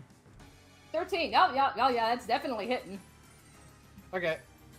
So I guess I roll damage now? Yeah. Ooh, that's 17 damage. Oh, well, that's more than enough, yeah. So, alright, so who are you cutting free with that? I'm going to start by cutting John free, because John is the other person who has a bladed weapon that will help cut people free as well, to be able to get this done quicker. That is true. Okay. Alrighty, so yeah, so I can make a roll for John. I'm trying to think of Savanto. Do you happen to have like any knives or anything on you? Yes. Yeah, because that can technically work too. I literally. Yeah, I was about to ask if one. I could use my short sword to try to free Zasta as well, but I think letting Savanto do it might be better. Yeah. Yeah. All right, so John rolled a 15 on that one, so I'll say that. So that hits. So yeah, he's definitely he's going to be focusing on trying to get Amy out. All right, in that case. Ooh. That is a 23. Oh yeah.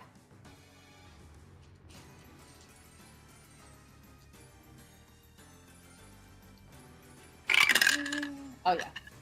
Yep. Alrighty. So yeah. So Amy, you've been cut free. Thank you, John. No problem. So Savanto starts cutting Zasta's web. Yeah. It's probably better if Savanto does it, like considering he has to cut around spider limbs. Yeah. Mm-hmm. Much more precise versus Pacifico doing fucking Wolverine's X Factor on the shit. Swiss cheese!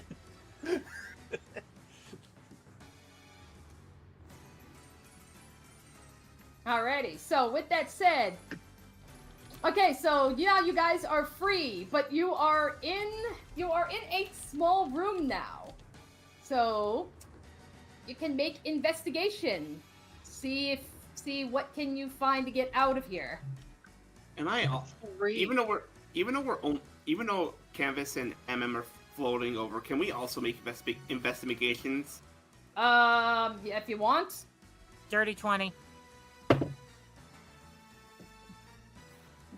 You know, we're too 24. high up. We're too high up. I got a 13. 13. Pacifico got a 24. 7.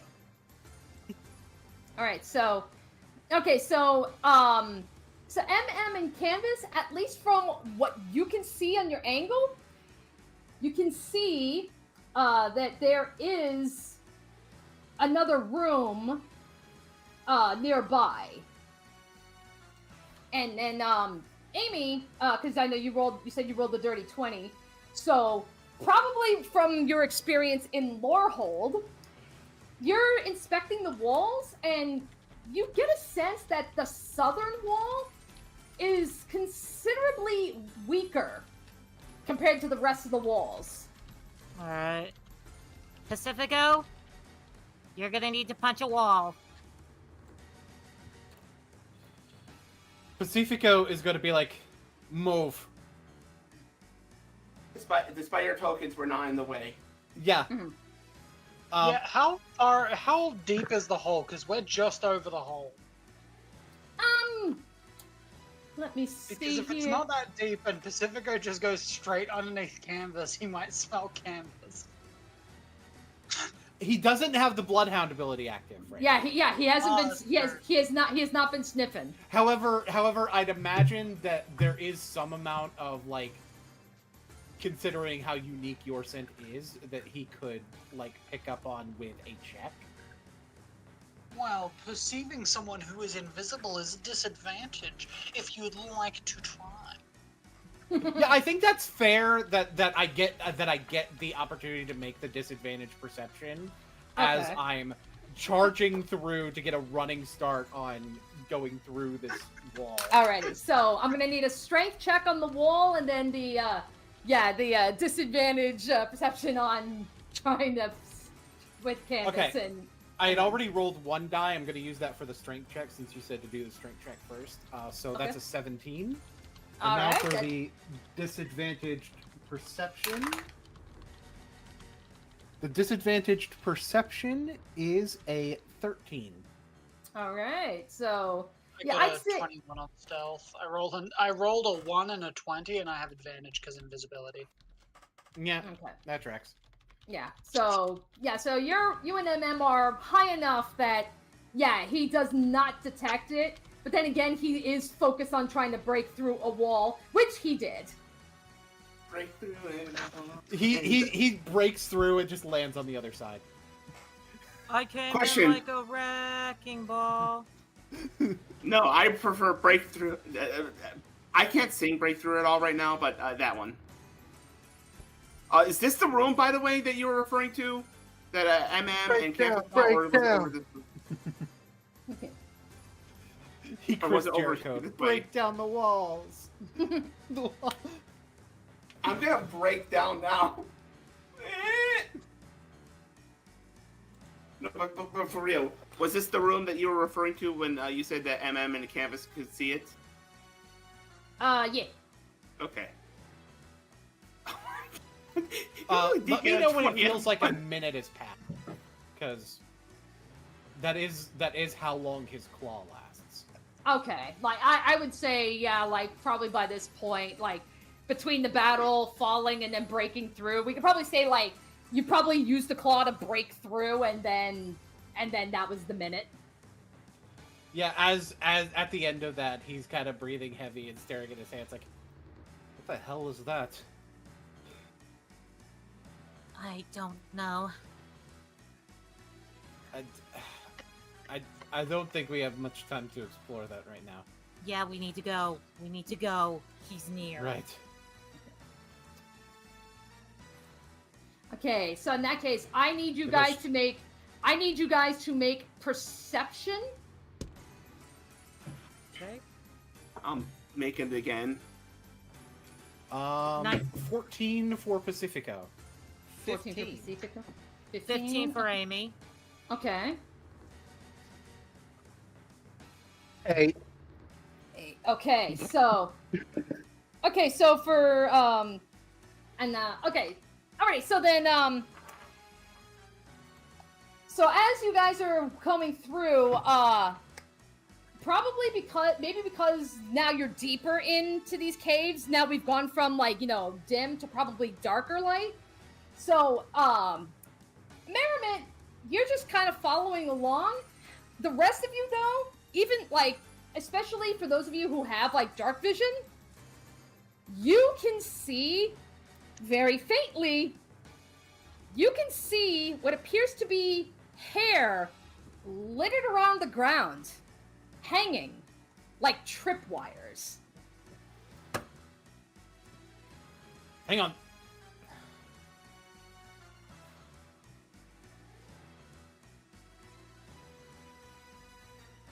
I've seen plenty of these used for traps before.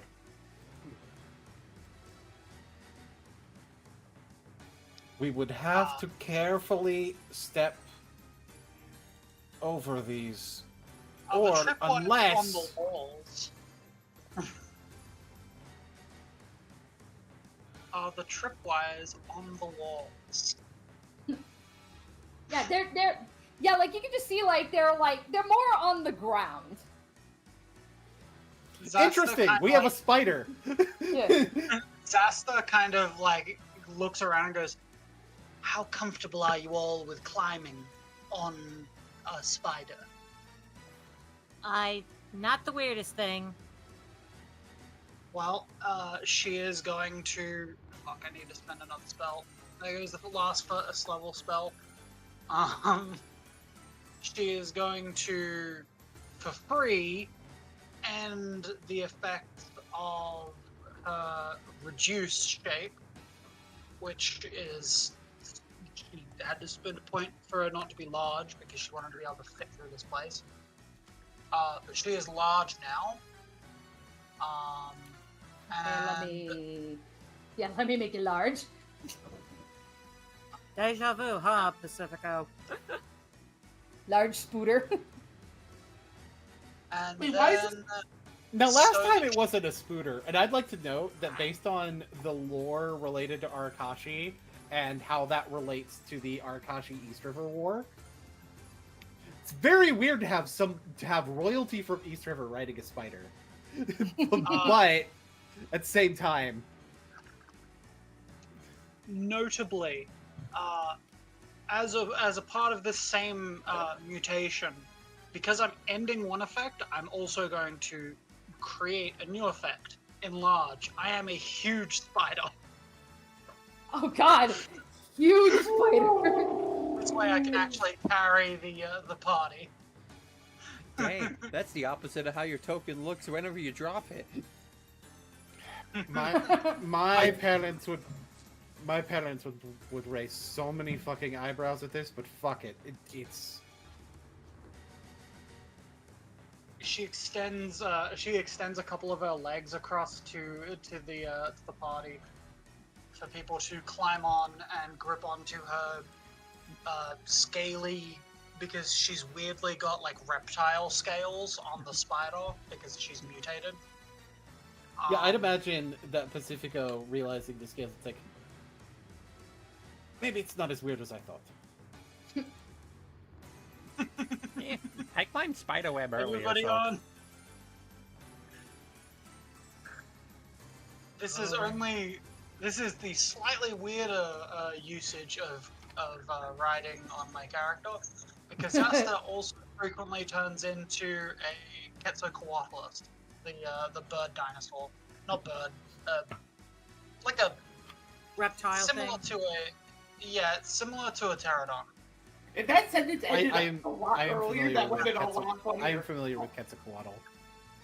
Yeah, that's her other weird movement creature. But yeah, she invites everyone to climb onto this scaly spider. All right. And is going to ferry people around. Three of her legs are focused on moving, and two of the legs are kind of bent up so people have something to hold on to. Insert the surf theme here. And yeah, I'm Alrighty. gonna climb around, following the wall, like Yeah, so. following the wall. Alrighty. So while you're scaling the wall and walking around here, okay, and Canvas, what will you be doing? Probably what?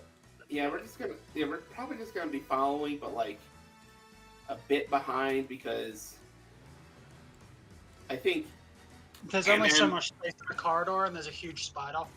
yeah, and not to mention, one of those people could probably Is there anything smell else them. over here? Yeah. Okay. Alright, so that being said though, I need you to make a wisdom check. Like wisdom Alright. saving throw. Cool. Oh, okay. Wisdom save. 25. 25. Okay, so as you're kind of like lowering down, you notice something very familiar. This big old chunk of rock that's in here. You can, as you're like slowly descending, you can feel as if it wants to pull you closer. Oh. However, you resist the temptation to go after it. I like to imagine it is because I have a canvas next to me. Yeah, like canvas can't. It could be that canvas is keeping you on track, but at the same time, like you do recognize that. Oh wait, this is the same kind of stone that's like in your brooch, the kind that attracts Fae. Or was in her brooch, but she doesn't know that. So what's over here? Is there anything over here? No, that's a dead end. Okay, can we uncover that area then? I mean, technically there is a path, but I'm gonna have it lead to nothing. Oh, okay, then never mind. Yeah, because it doesn't really do us any good at this point. Yeah, no. In that case, we're just gonna be over. We're just kind of, you know. We're moving to the funky beat. Yeah, alrighty. Okay, so that being said, though, so party on the spider bus.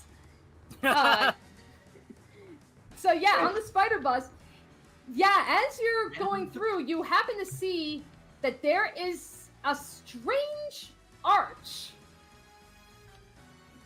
in this freaking kind of like leading out into the next room.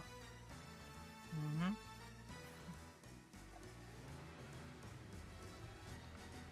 All right, I investigate this arch, see if there's something. You may investigate it. In fact, do this with advantage. Ooh.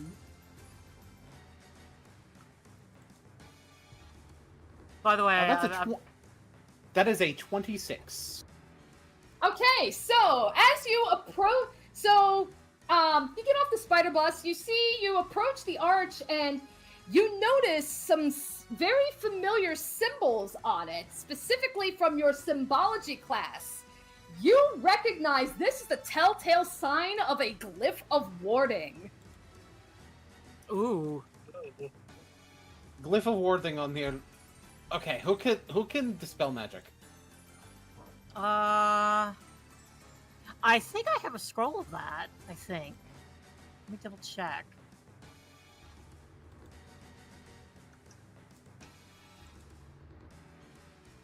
Well, we don't want to.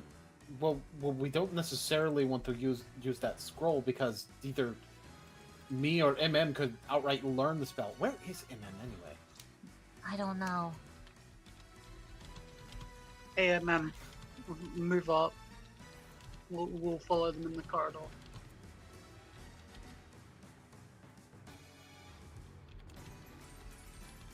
I mean, the other option is I just walk through and trigger it. I do have counter spell, so maybe I could counter whatever spell that's in the glyph. That isn't how a glyph of warding works. Darn it. Yeah, with a glyph of warding, with the glyph of warding, whatever gets cast through the glyph actually I think bypasses the ability to counterspell it. so. Annoyingly, Canvas is like looking at this and just. I don't need them getting hurt. Bring us down. All right, she's gonna bring them. She's gonna bring her to the ground. I'm assuming she's still gonna probably be on the thing though. Yeah, but she's nearby. she's just gonna like step for a second onto the ground, raise her hand, and there is a shift. And before your eyes, Pacifico, there is like a blue dust, like a blue crystalline dust that kind of starts coating the symbol. And unless it's a higher, like it's an upcast lip of warding, it automatically dispels. Alrighty, so with that, and canvas becomes visible. Yeah, because... all the symbols and such, they just poof go away. So it's like, Pacifico, you're just like, Okay, wait a minute. Who just did that? Yeah, does Pacifico find anything familiar about, like, the appearance of how the casting happens? I think. Hold on, 1 second. I'm fairly sure Dispel Magic has verbal. Verbal and somatic. You can hear her casting the spell. In that case, Amy turns around like, Canvas? Pacifico winds up. Canvas raised her hand and just said Dimeridium release, as she essentially teleports Dimeridium all over the symbol on it. Dimeridium is first... just her anti-magical material that she uses. Pacifico at first turns around, but he can't bring himself to meet her gaze. So What? he has trouble looking her in the eyes. Probably guilt.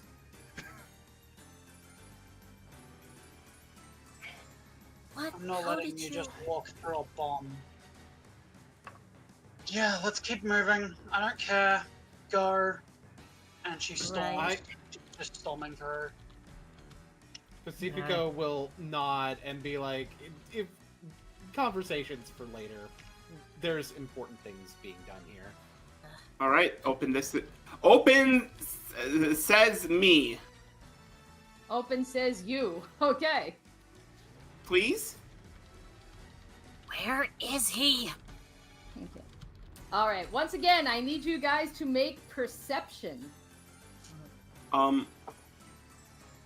Perceive! I shouted perceive and got a nat 20. Amy's getting pissed. Amy's getting pissed off about this because she also rolled a nat 20. Savanto got a 17. Alrighty, so I got an 18. I'm also going to use this opportunity. I like to use this opportunity to whisper into Canvas's ear. If it's okay with you, I'm gonna fly ahead. Okay? Yeah, it's fine. If you see Depala, get her out of here. She's gonna just continue flying forward. Pacifico's right next to you, Canvas. Yeah, there's a chance you hear. I'm whispering, but there's a chance you hear. What's your perception? What's your Let's perception? roll perception. Perceive! 15.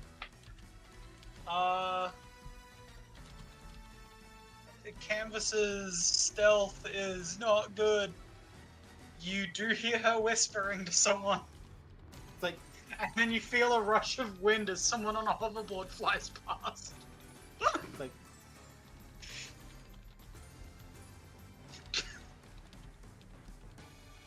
was somebody with you? Don't worry about it. It was MM, wasn't it? I mean, you can probably smell her, yes. alrighty. Without to herself now, motherfucker. Alrighty, so Probably, if she's going ahead, probably better for her to be unseen anyway.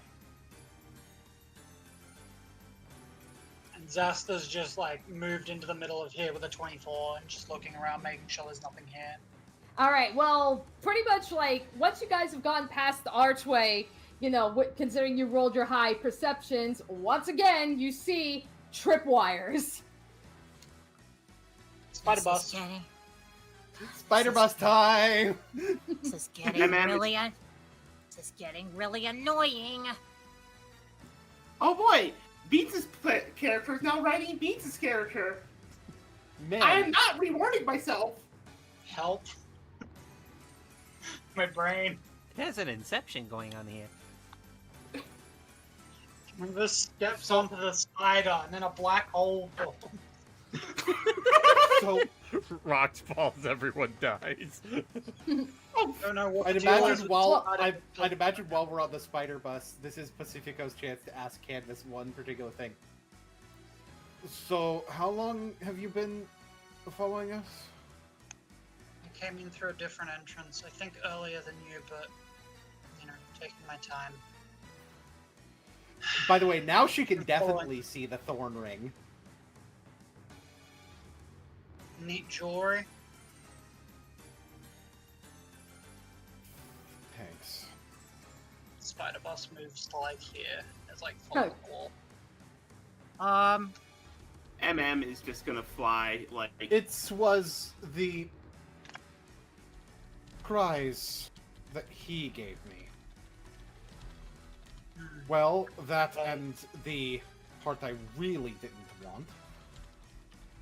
Yeah, I heard. So, when you get back... Oh, okay. Good, I don't have to keep explaining. Canvas, Don't worry. If I ever see him, he's going to be impaled. Oh! Yeah, he's definitely gonna be impaled, because guess what? He used Quinn's face. Again. Yeah, I heard. And Canvas, now that you're in a conversation with Pacifico, you notice that his eyes haven't, like, wavered in any way from being gold. Alrighty. Your eyes are staying like that. I'd be careful, Pacifica. Oh, it's probably because I'm in constant pain. Yeah, that makes sense. The ring, not exactly the prettiest thing. I'm going to make a quick. I'm going to make a quick guess that MM being able to fly at this current moment makes her basically unaffected by literally all the traps. Yeah, because all the trip wiring is focused more on the ground. We did it, guys. So it's like. By the way. It's like once again, I try to come up with something cool, and you guys fucking cheese it. Welcome to D&D. By the way, Amy gives Canvas the moonstone that she got earlier. You know, like here.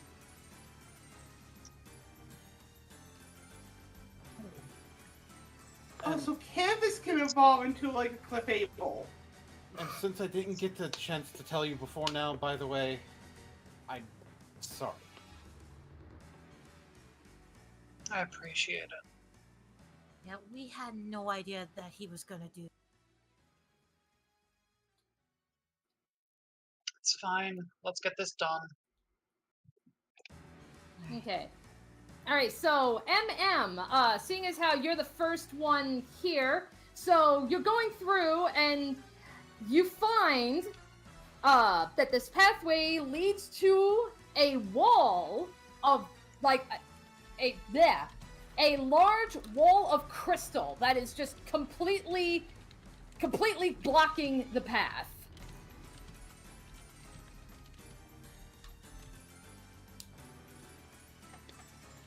May I see? Well, I mean, you're staring at it. I mean, it's the edge of the map. It's the edge of the map. What kind of crystal is it? Just, I guess, like whatever. Yeah, whatever Regular rock quartz? is here. Yeah, probably like regular I'm quartz. going Yeah. to ask an important question. Mm-hmm. This is incredibly important. Can I see what's on the other side? Make a perception check.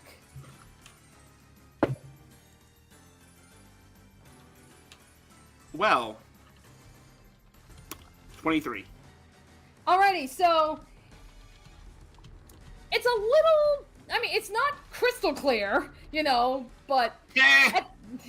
But at the very least, like you can at least you can make out the outline that there is a figure on the other side of this wall. It's kind of hard to. Yeah, it's kind of hard to tell what though. Can we go above it, or No, it's complete. It's sealed tight. Yeah, it's completely sealed tight. So the only way, yeah, you got to break through it. I'm not breaking through anything. I am doing something completely different. DM. I have Misty Step. Okay, You have hang Misty on. Step. Yeah, okay, yeah. Pacifico, what is it? Can I rider kick the wall? Rider kick the wall. Why not? Okay, okay. Strength to crack the wall.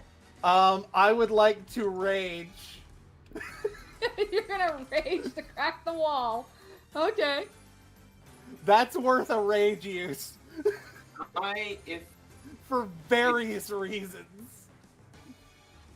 For For so many fucking reasons, it's worth a rage use. If this does not work, MM is going to Misty step in. Okay. Well, part of the problem with you stepping in is nobody else can get in that way. I mean, I have Guiding Bolt. I could probably just shatter it with Guiding Bolt. That is soften true. it. And I can soften it for you. Let me double... Yeah, I have advantage on strength checks and strength saving throws. So, that's going to be very helpful. It's still not great. So that's a 13. Alright, so yeah, you go and you rider kick it, and yeah, you're just... Yep, still not quite enough. Alright, try to soften it. There's a failed attempt, which means Canvas is already tired of this. I'm sorry, it might be an interruption to what you were planning to do, but Canvas is annoyed and not dealing well with the fact that like we're so close. So she's just going to use an Ethereum Lance. Oh, okay. Yep. Yeah, she's not okay, so she's using an Ethereum Lance. I feel like Canvas should give credit to Pacifico for trying. If she was yeah, in a you better kind of get mood- you kind of get a nice try, step aside, and then the lance starts forming in front of her hand. That is a natural 20. Alright, nat 20. I imagine with 8d10 plus 12, it's probably broken. Yeah, so it's like, I would say yeah, with your lance, you just charge it up, and it's like, yeah, like, this crystal just, it first cracks slowly, and then, boom, just shatters. I'm gonna pick up a piece of quartz. That means I think we get to see the next room. Right? Yep, so... Alright, so... Here we go. MM is already going to fly in because of everything. Guess what? Yeah, guess what? She gets to go in without any sort of interruption. She is basically already here and is basically gonna try and... Am I allowed to fly over here? Well, here's the thing. So, as you guys enter, so this room that you're in, it is completely surrounded with various crags and crystals in the center of the room. So you can see, let me fix Zasta here. So, yep, so you can see Vrog, this weird, small, hairy-looking thing just sitting and waiting for you. And behind him, encased in crystal, you can see Depala. I am looking for something very particular as well. Do I happen to see the other object that I am looking for? No, you do not. At least not yet. Like, Okay. not from here. I would like to note that if we're prepping for initiative, I want to, as a prep for initiative bonus action, Blade Song. Okay. Yep, I still have mage armor up. Mm-hmm. I'd still like to ask if I could just sneak over. Sneak over for because it what? doesn't flying.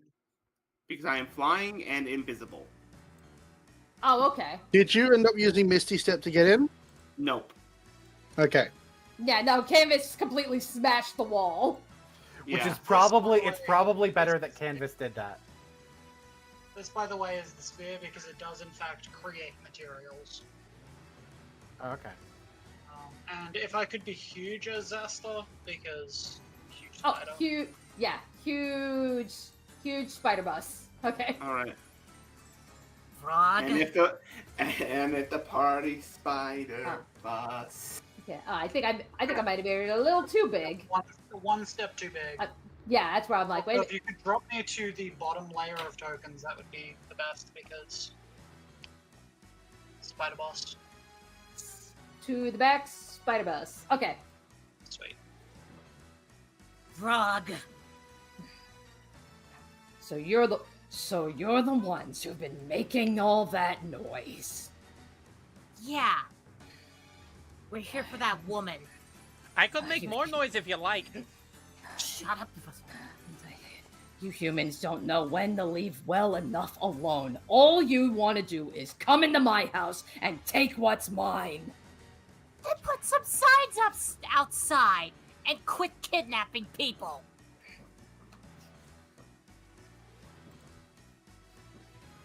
Okay. Then At let me last I checked, slavery is not legal.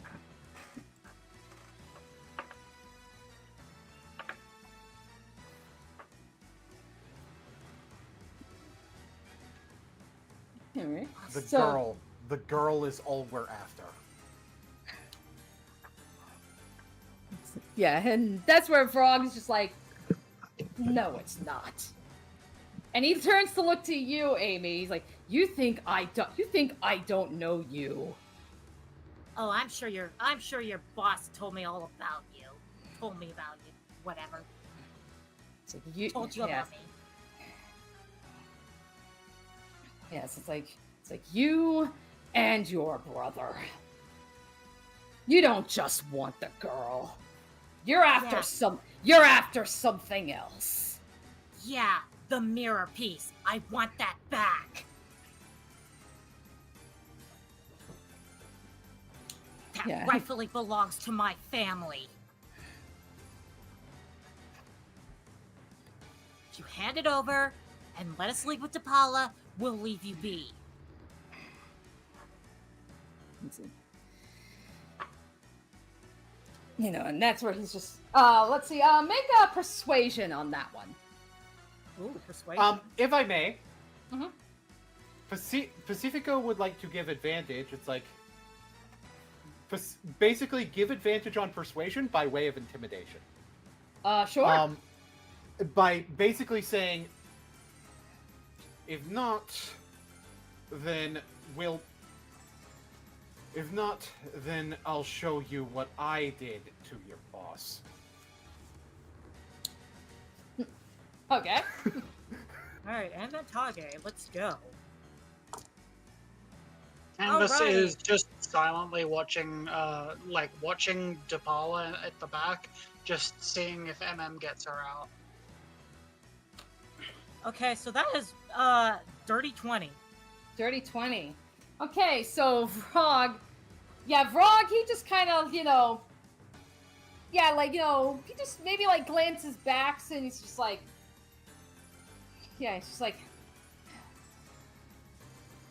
the girl is useless. It's like, you know what? If you want her, you can try and claim her. But that's all you're getting. You get Canvas nothing. just starts walking. You get nothing else. Canvas stops All right. walking. Magic. After hearing that, I'd like to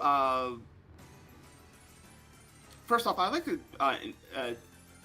invest, see if the crystal is like hollow. Like, can Depala like move, or is she just like? Make investigation on that. Yeah. Yeah. All right.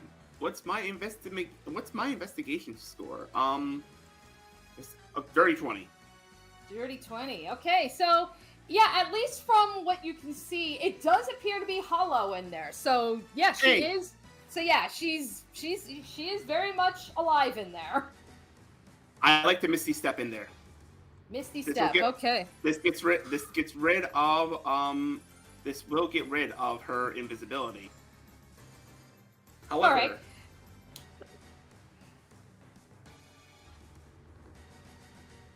Yeah, so like Depala, yeah, like, you know, all of a sudden, like, yeah, just seeing like you just randomly appear in the crystal, and she's just like, yeah, she's just like, wait, who's there? I'm one of Canvas's friends. We're gonna get you out. How did you get in here? Magic. I almost feel like she's gonna look to Canvas. She's gonna look to Canvas. Want me to take her out? Canvas nods. All right. I want to planeswalk both of us to Kaladesh. All right. Alrighty. So yep. So with that, all right. So Depala is out. Rug, I am not leaving here without that mirror piece. It belongs to my family. I've given you my offer, and I'm standing by it. So turn around and go home, and don't come back. Okay, but I don't like your offer. Could you give us a new one? Maybe we'll take the... Canvas is going to turn, and because I don't think, by no means does concentration require you to be on the same plane as the thing you're concentrating on, because that's not listed anywhere, I don't think. Is that listed anywhere? Hold on. Before I do something... You can maintain concentration on the spell, regardless of the distance between you and the spell, unless it says so. Alright. There's a reason why heat metal on a horse is hilarious. Canvas is going to turn, look at fucking Vrob for a second, going to use her ability to exchange some sorcery points for a second. As she is going to... Yeah, she's going to eat all of her first levels to give herself sorcery points enough to buy a third level. And then spend the third level immediately. As well as more sorcery points. She's probably going to run out of sorcery points after all of this, actually. Okay. As she is just going to say good luck as Pacifico and Savanto both hear ticking in their ears for a second, and she casts haste on you both before leaving. Yes. Canvas is going to leave because she does not care about the fight, but she also doesn't want you to die. The Prep to Blade song it being in effect as initiative is about to start. Yeah. Okay. The rogue has haste. All right. So Before we get to anything a little bit too violent, are you sure you want to do this? Wouldn't you rather just hand it over? Oh, he's casting. Oh no! Oh no! Oh no! Here we go again. Canvas could have stayed for another fucking second and used the thing, the silvery barbs, but she's not here. She left. Make a wisdom saving throw. Okay. Come on, can we make it 4 for 4? Can we make it 4 for 4? Come on. Okay. Oh, that's a nat 20. Motherfucker! Oh. So does anyone here have silvery barbs? I unfortunately do not. MM does, I think, but I have a scroll for it. Yeah, but now they're gone. No, Am I the only one who Oh. packed silvery bobs for this adventure? Silvery Barbs is a reaction. You can't react to your own spell with it. We changed the ruling. Yeah, we changed Okay. the rules so you can't do that. Fair. So, I know exactly how I'm gonna piss this guy off. This is your last chance. Give me back the shard, and we'll leave peacefully. I have a lot of anger for your boss to take out on someone. And you seem like the perfect target if you decide not to comply.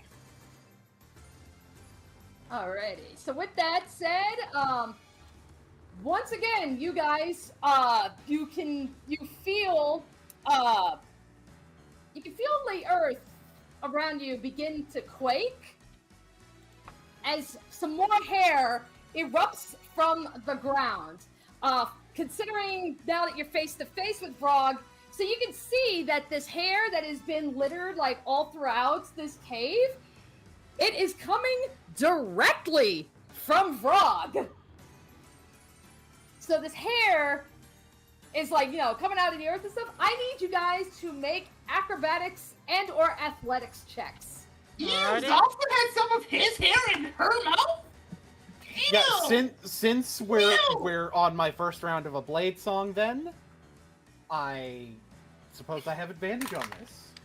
I would think like you and Savanto probably have advantage if you've got haste. I for got a haste dirty too, 20. fuck. I got a dirty 20. Okay. I didn't get a dirty 20. However, I got a natural 20. Yeah, well. So you know how I'm gonna piss this guy off, by the way? I take my pickaxe and I slam it onto the ground. I'm damaging his house. Savanto got a 27. God damn. It's like, god damn, you guys are just avoiding everything. So it's like, Savanto like just gets out of the way from the hair. It's like, my God, have you ever heard of shaving? God damn. Dirty Your 20. house, dirty 20. Okay. I suppose What about your John? house. And then he says in Primordial, your tomb. I gave you a chance.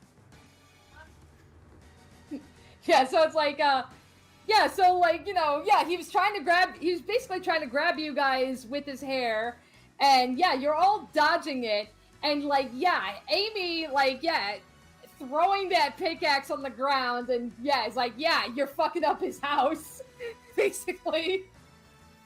That's probably then, like, with one mighty roar, he just yells, get out! Make me! Well, that's where we're ending tonight's session. Yeah. Tomorrow, next session's gonna be boss fight initiative then, ain't it? Next session, we begin the boss fight. With fucking Let's Hooper. go. Oh, Well, that's gonna man. be fine. yeah, there's gonna be so. Next session's gonna have so much. That's gonna be the fun part. I can't wait to see how Canvas will ream Luke for not being on the mission to save Depala. MM will probably try and say something, but like, And It'll tuning only this go- it might only Saturday, go so far. Ravnica. yep. And this Saturday's Ravnica. This Saturday, the game changes again. Indeed. Yes. Oh man, there's so much game kinking here. Sheesh. Get ready for a game changer. Good night, Ready everybody. for the gay changer. Goo goo gaga. The gay changer, because I'm running it. Alrighty, so yeah, I think that's pretty much it. Is just Ravnica, and then 2 weeks from now, so March 30th, we will be returning to boss fight. Yeah. Yeah. So long, mortals.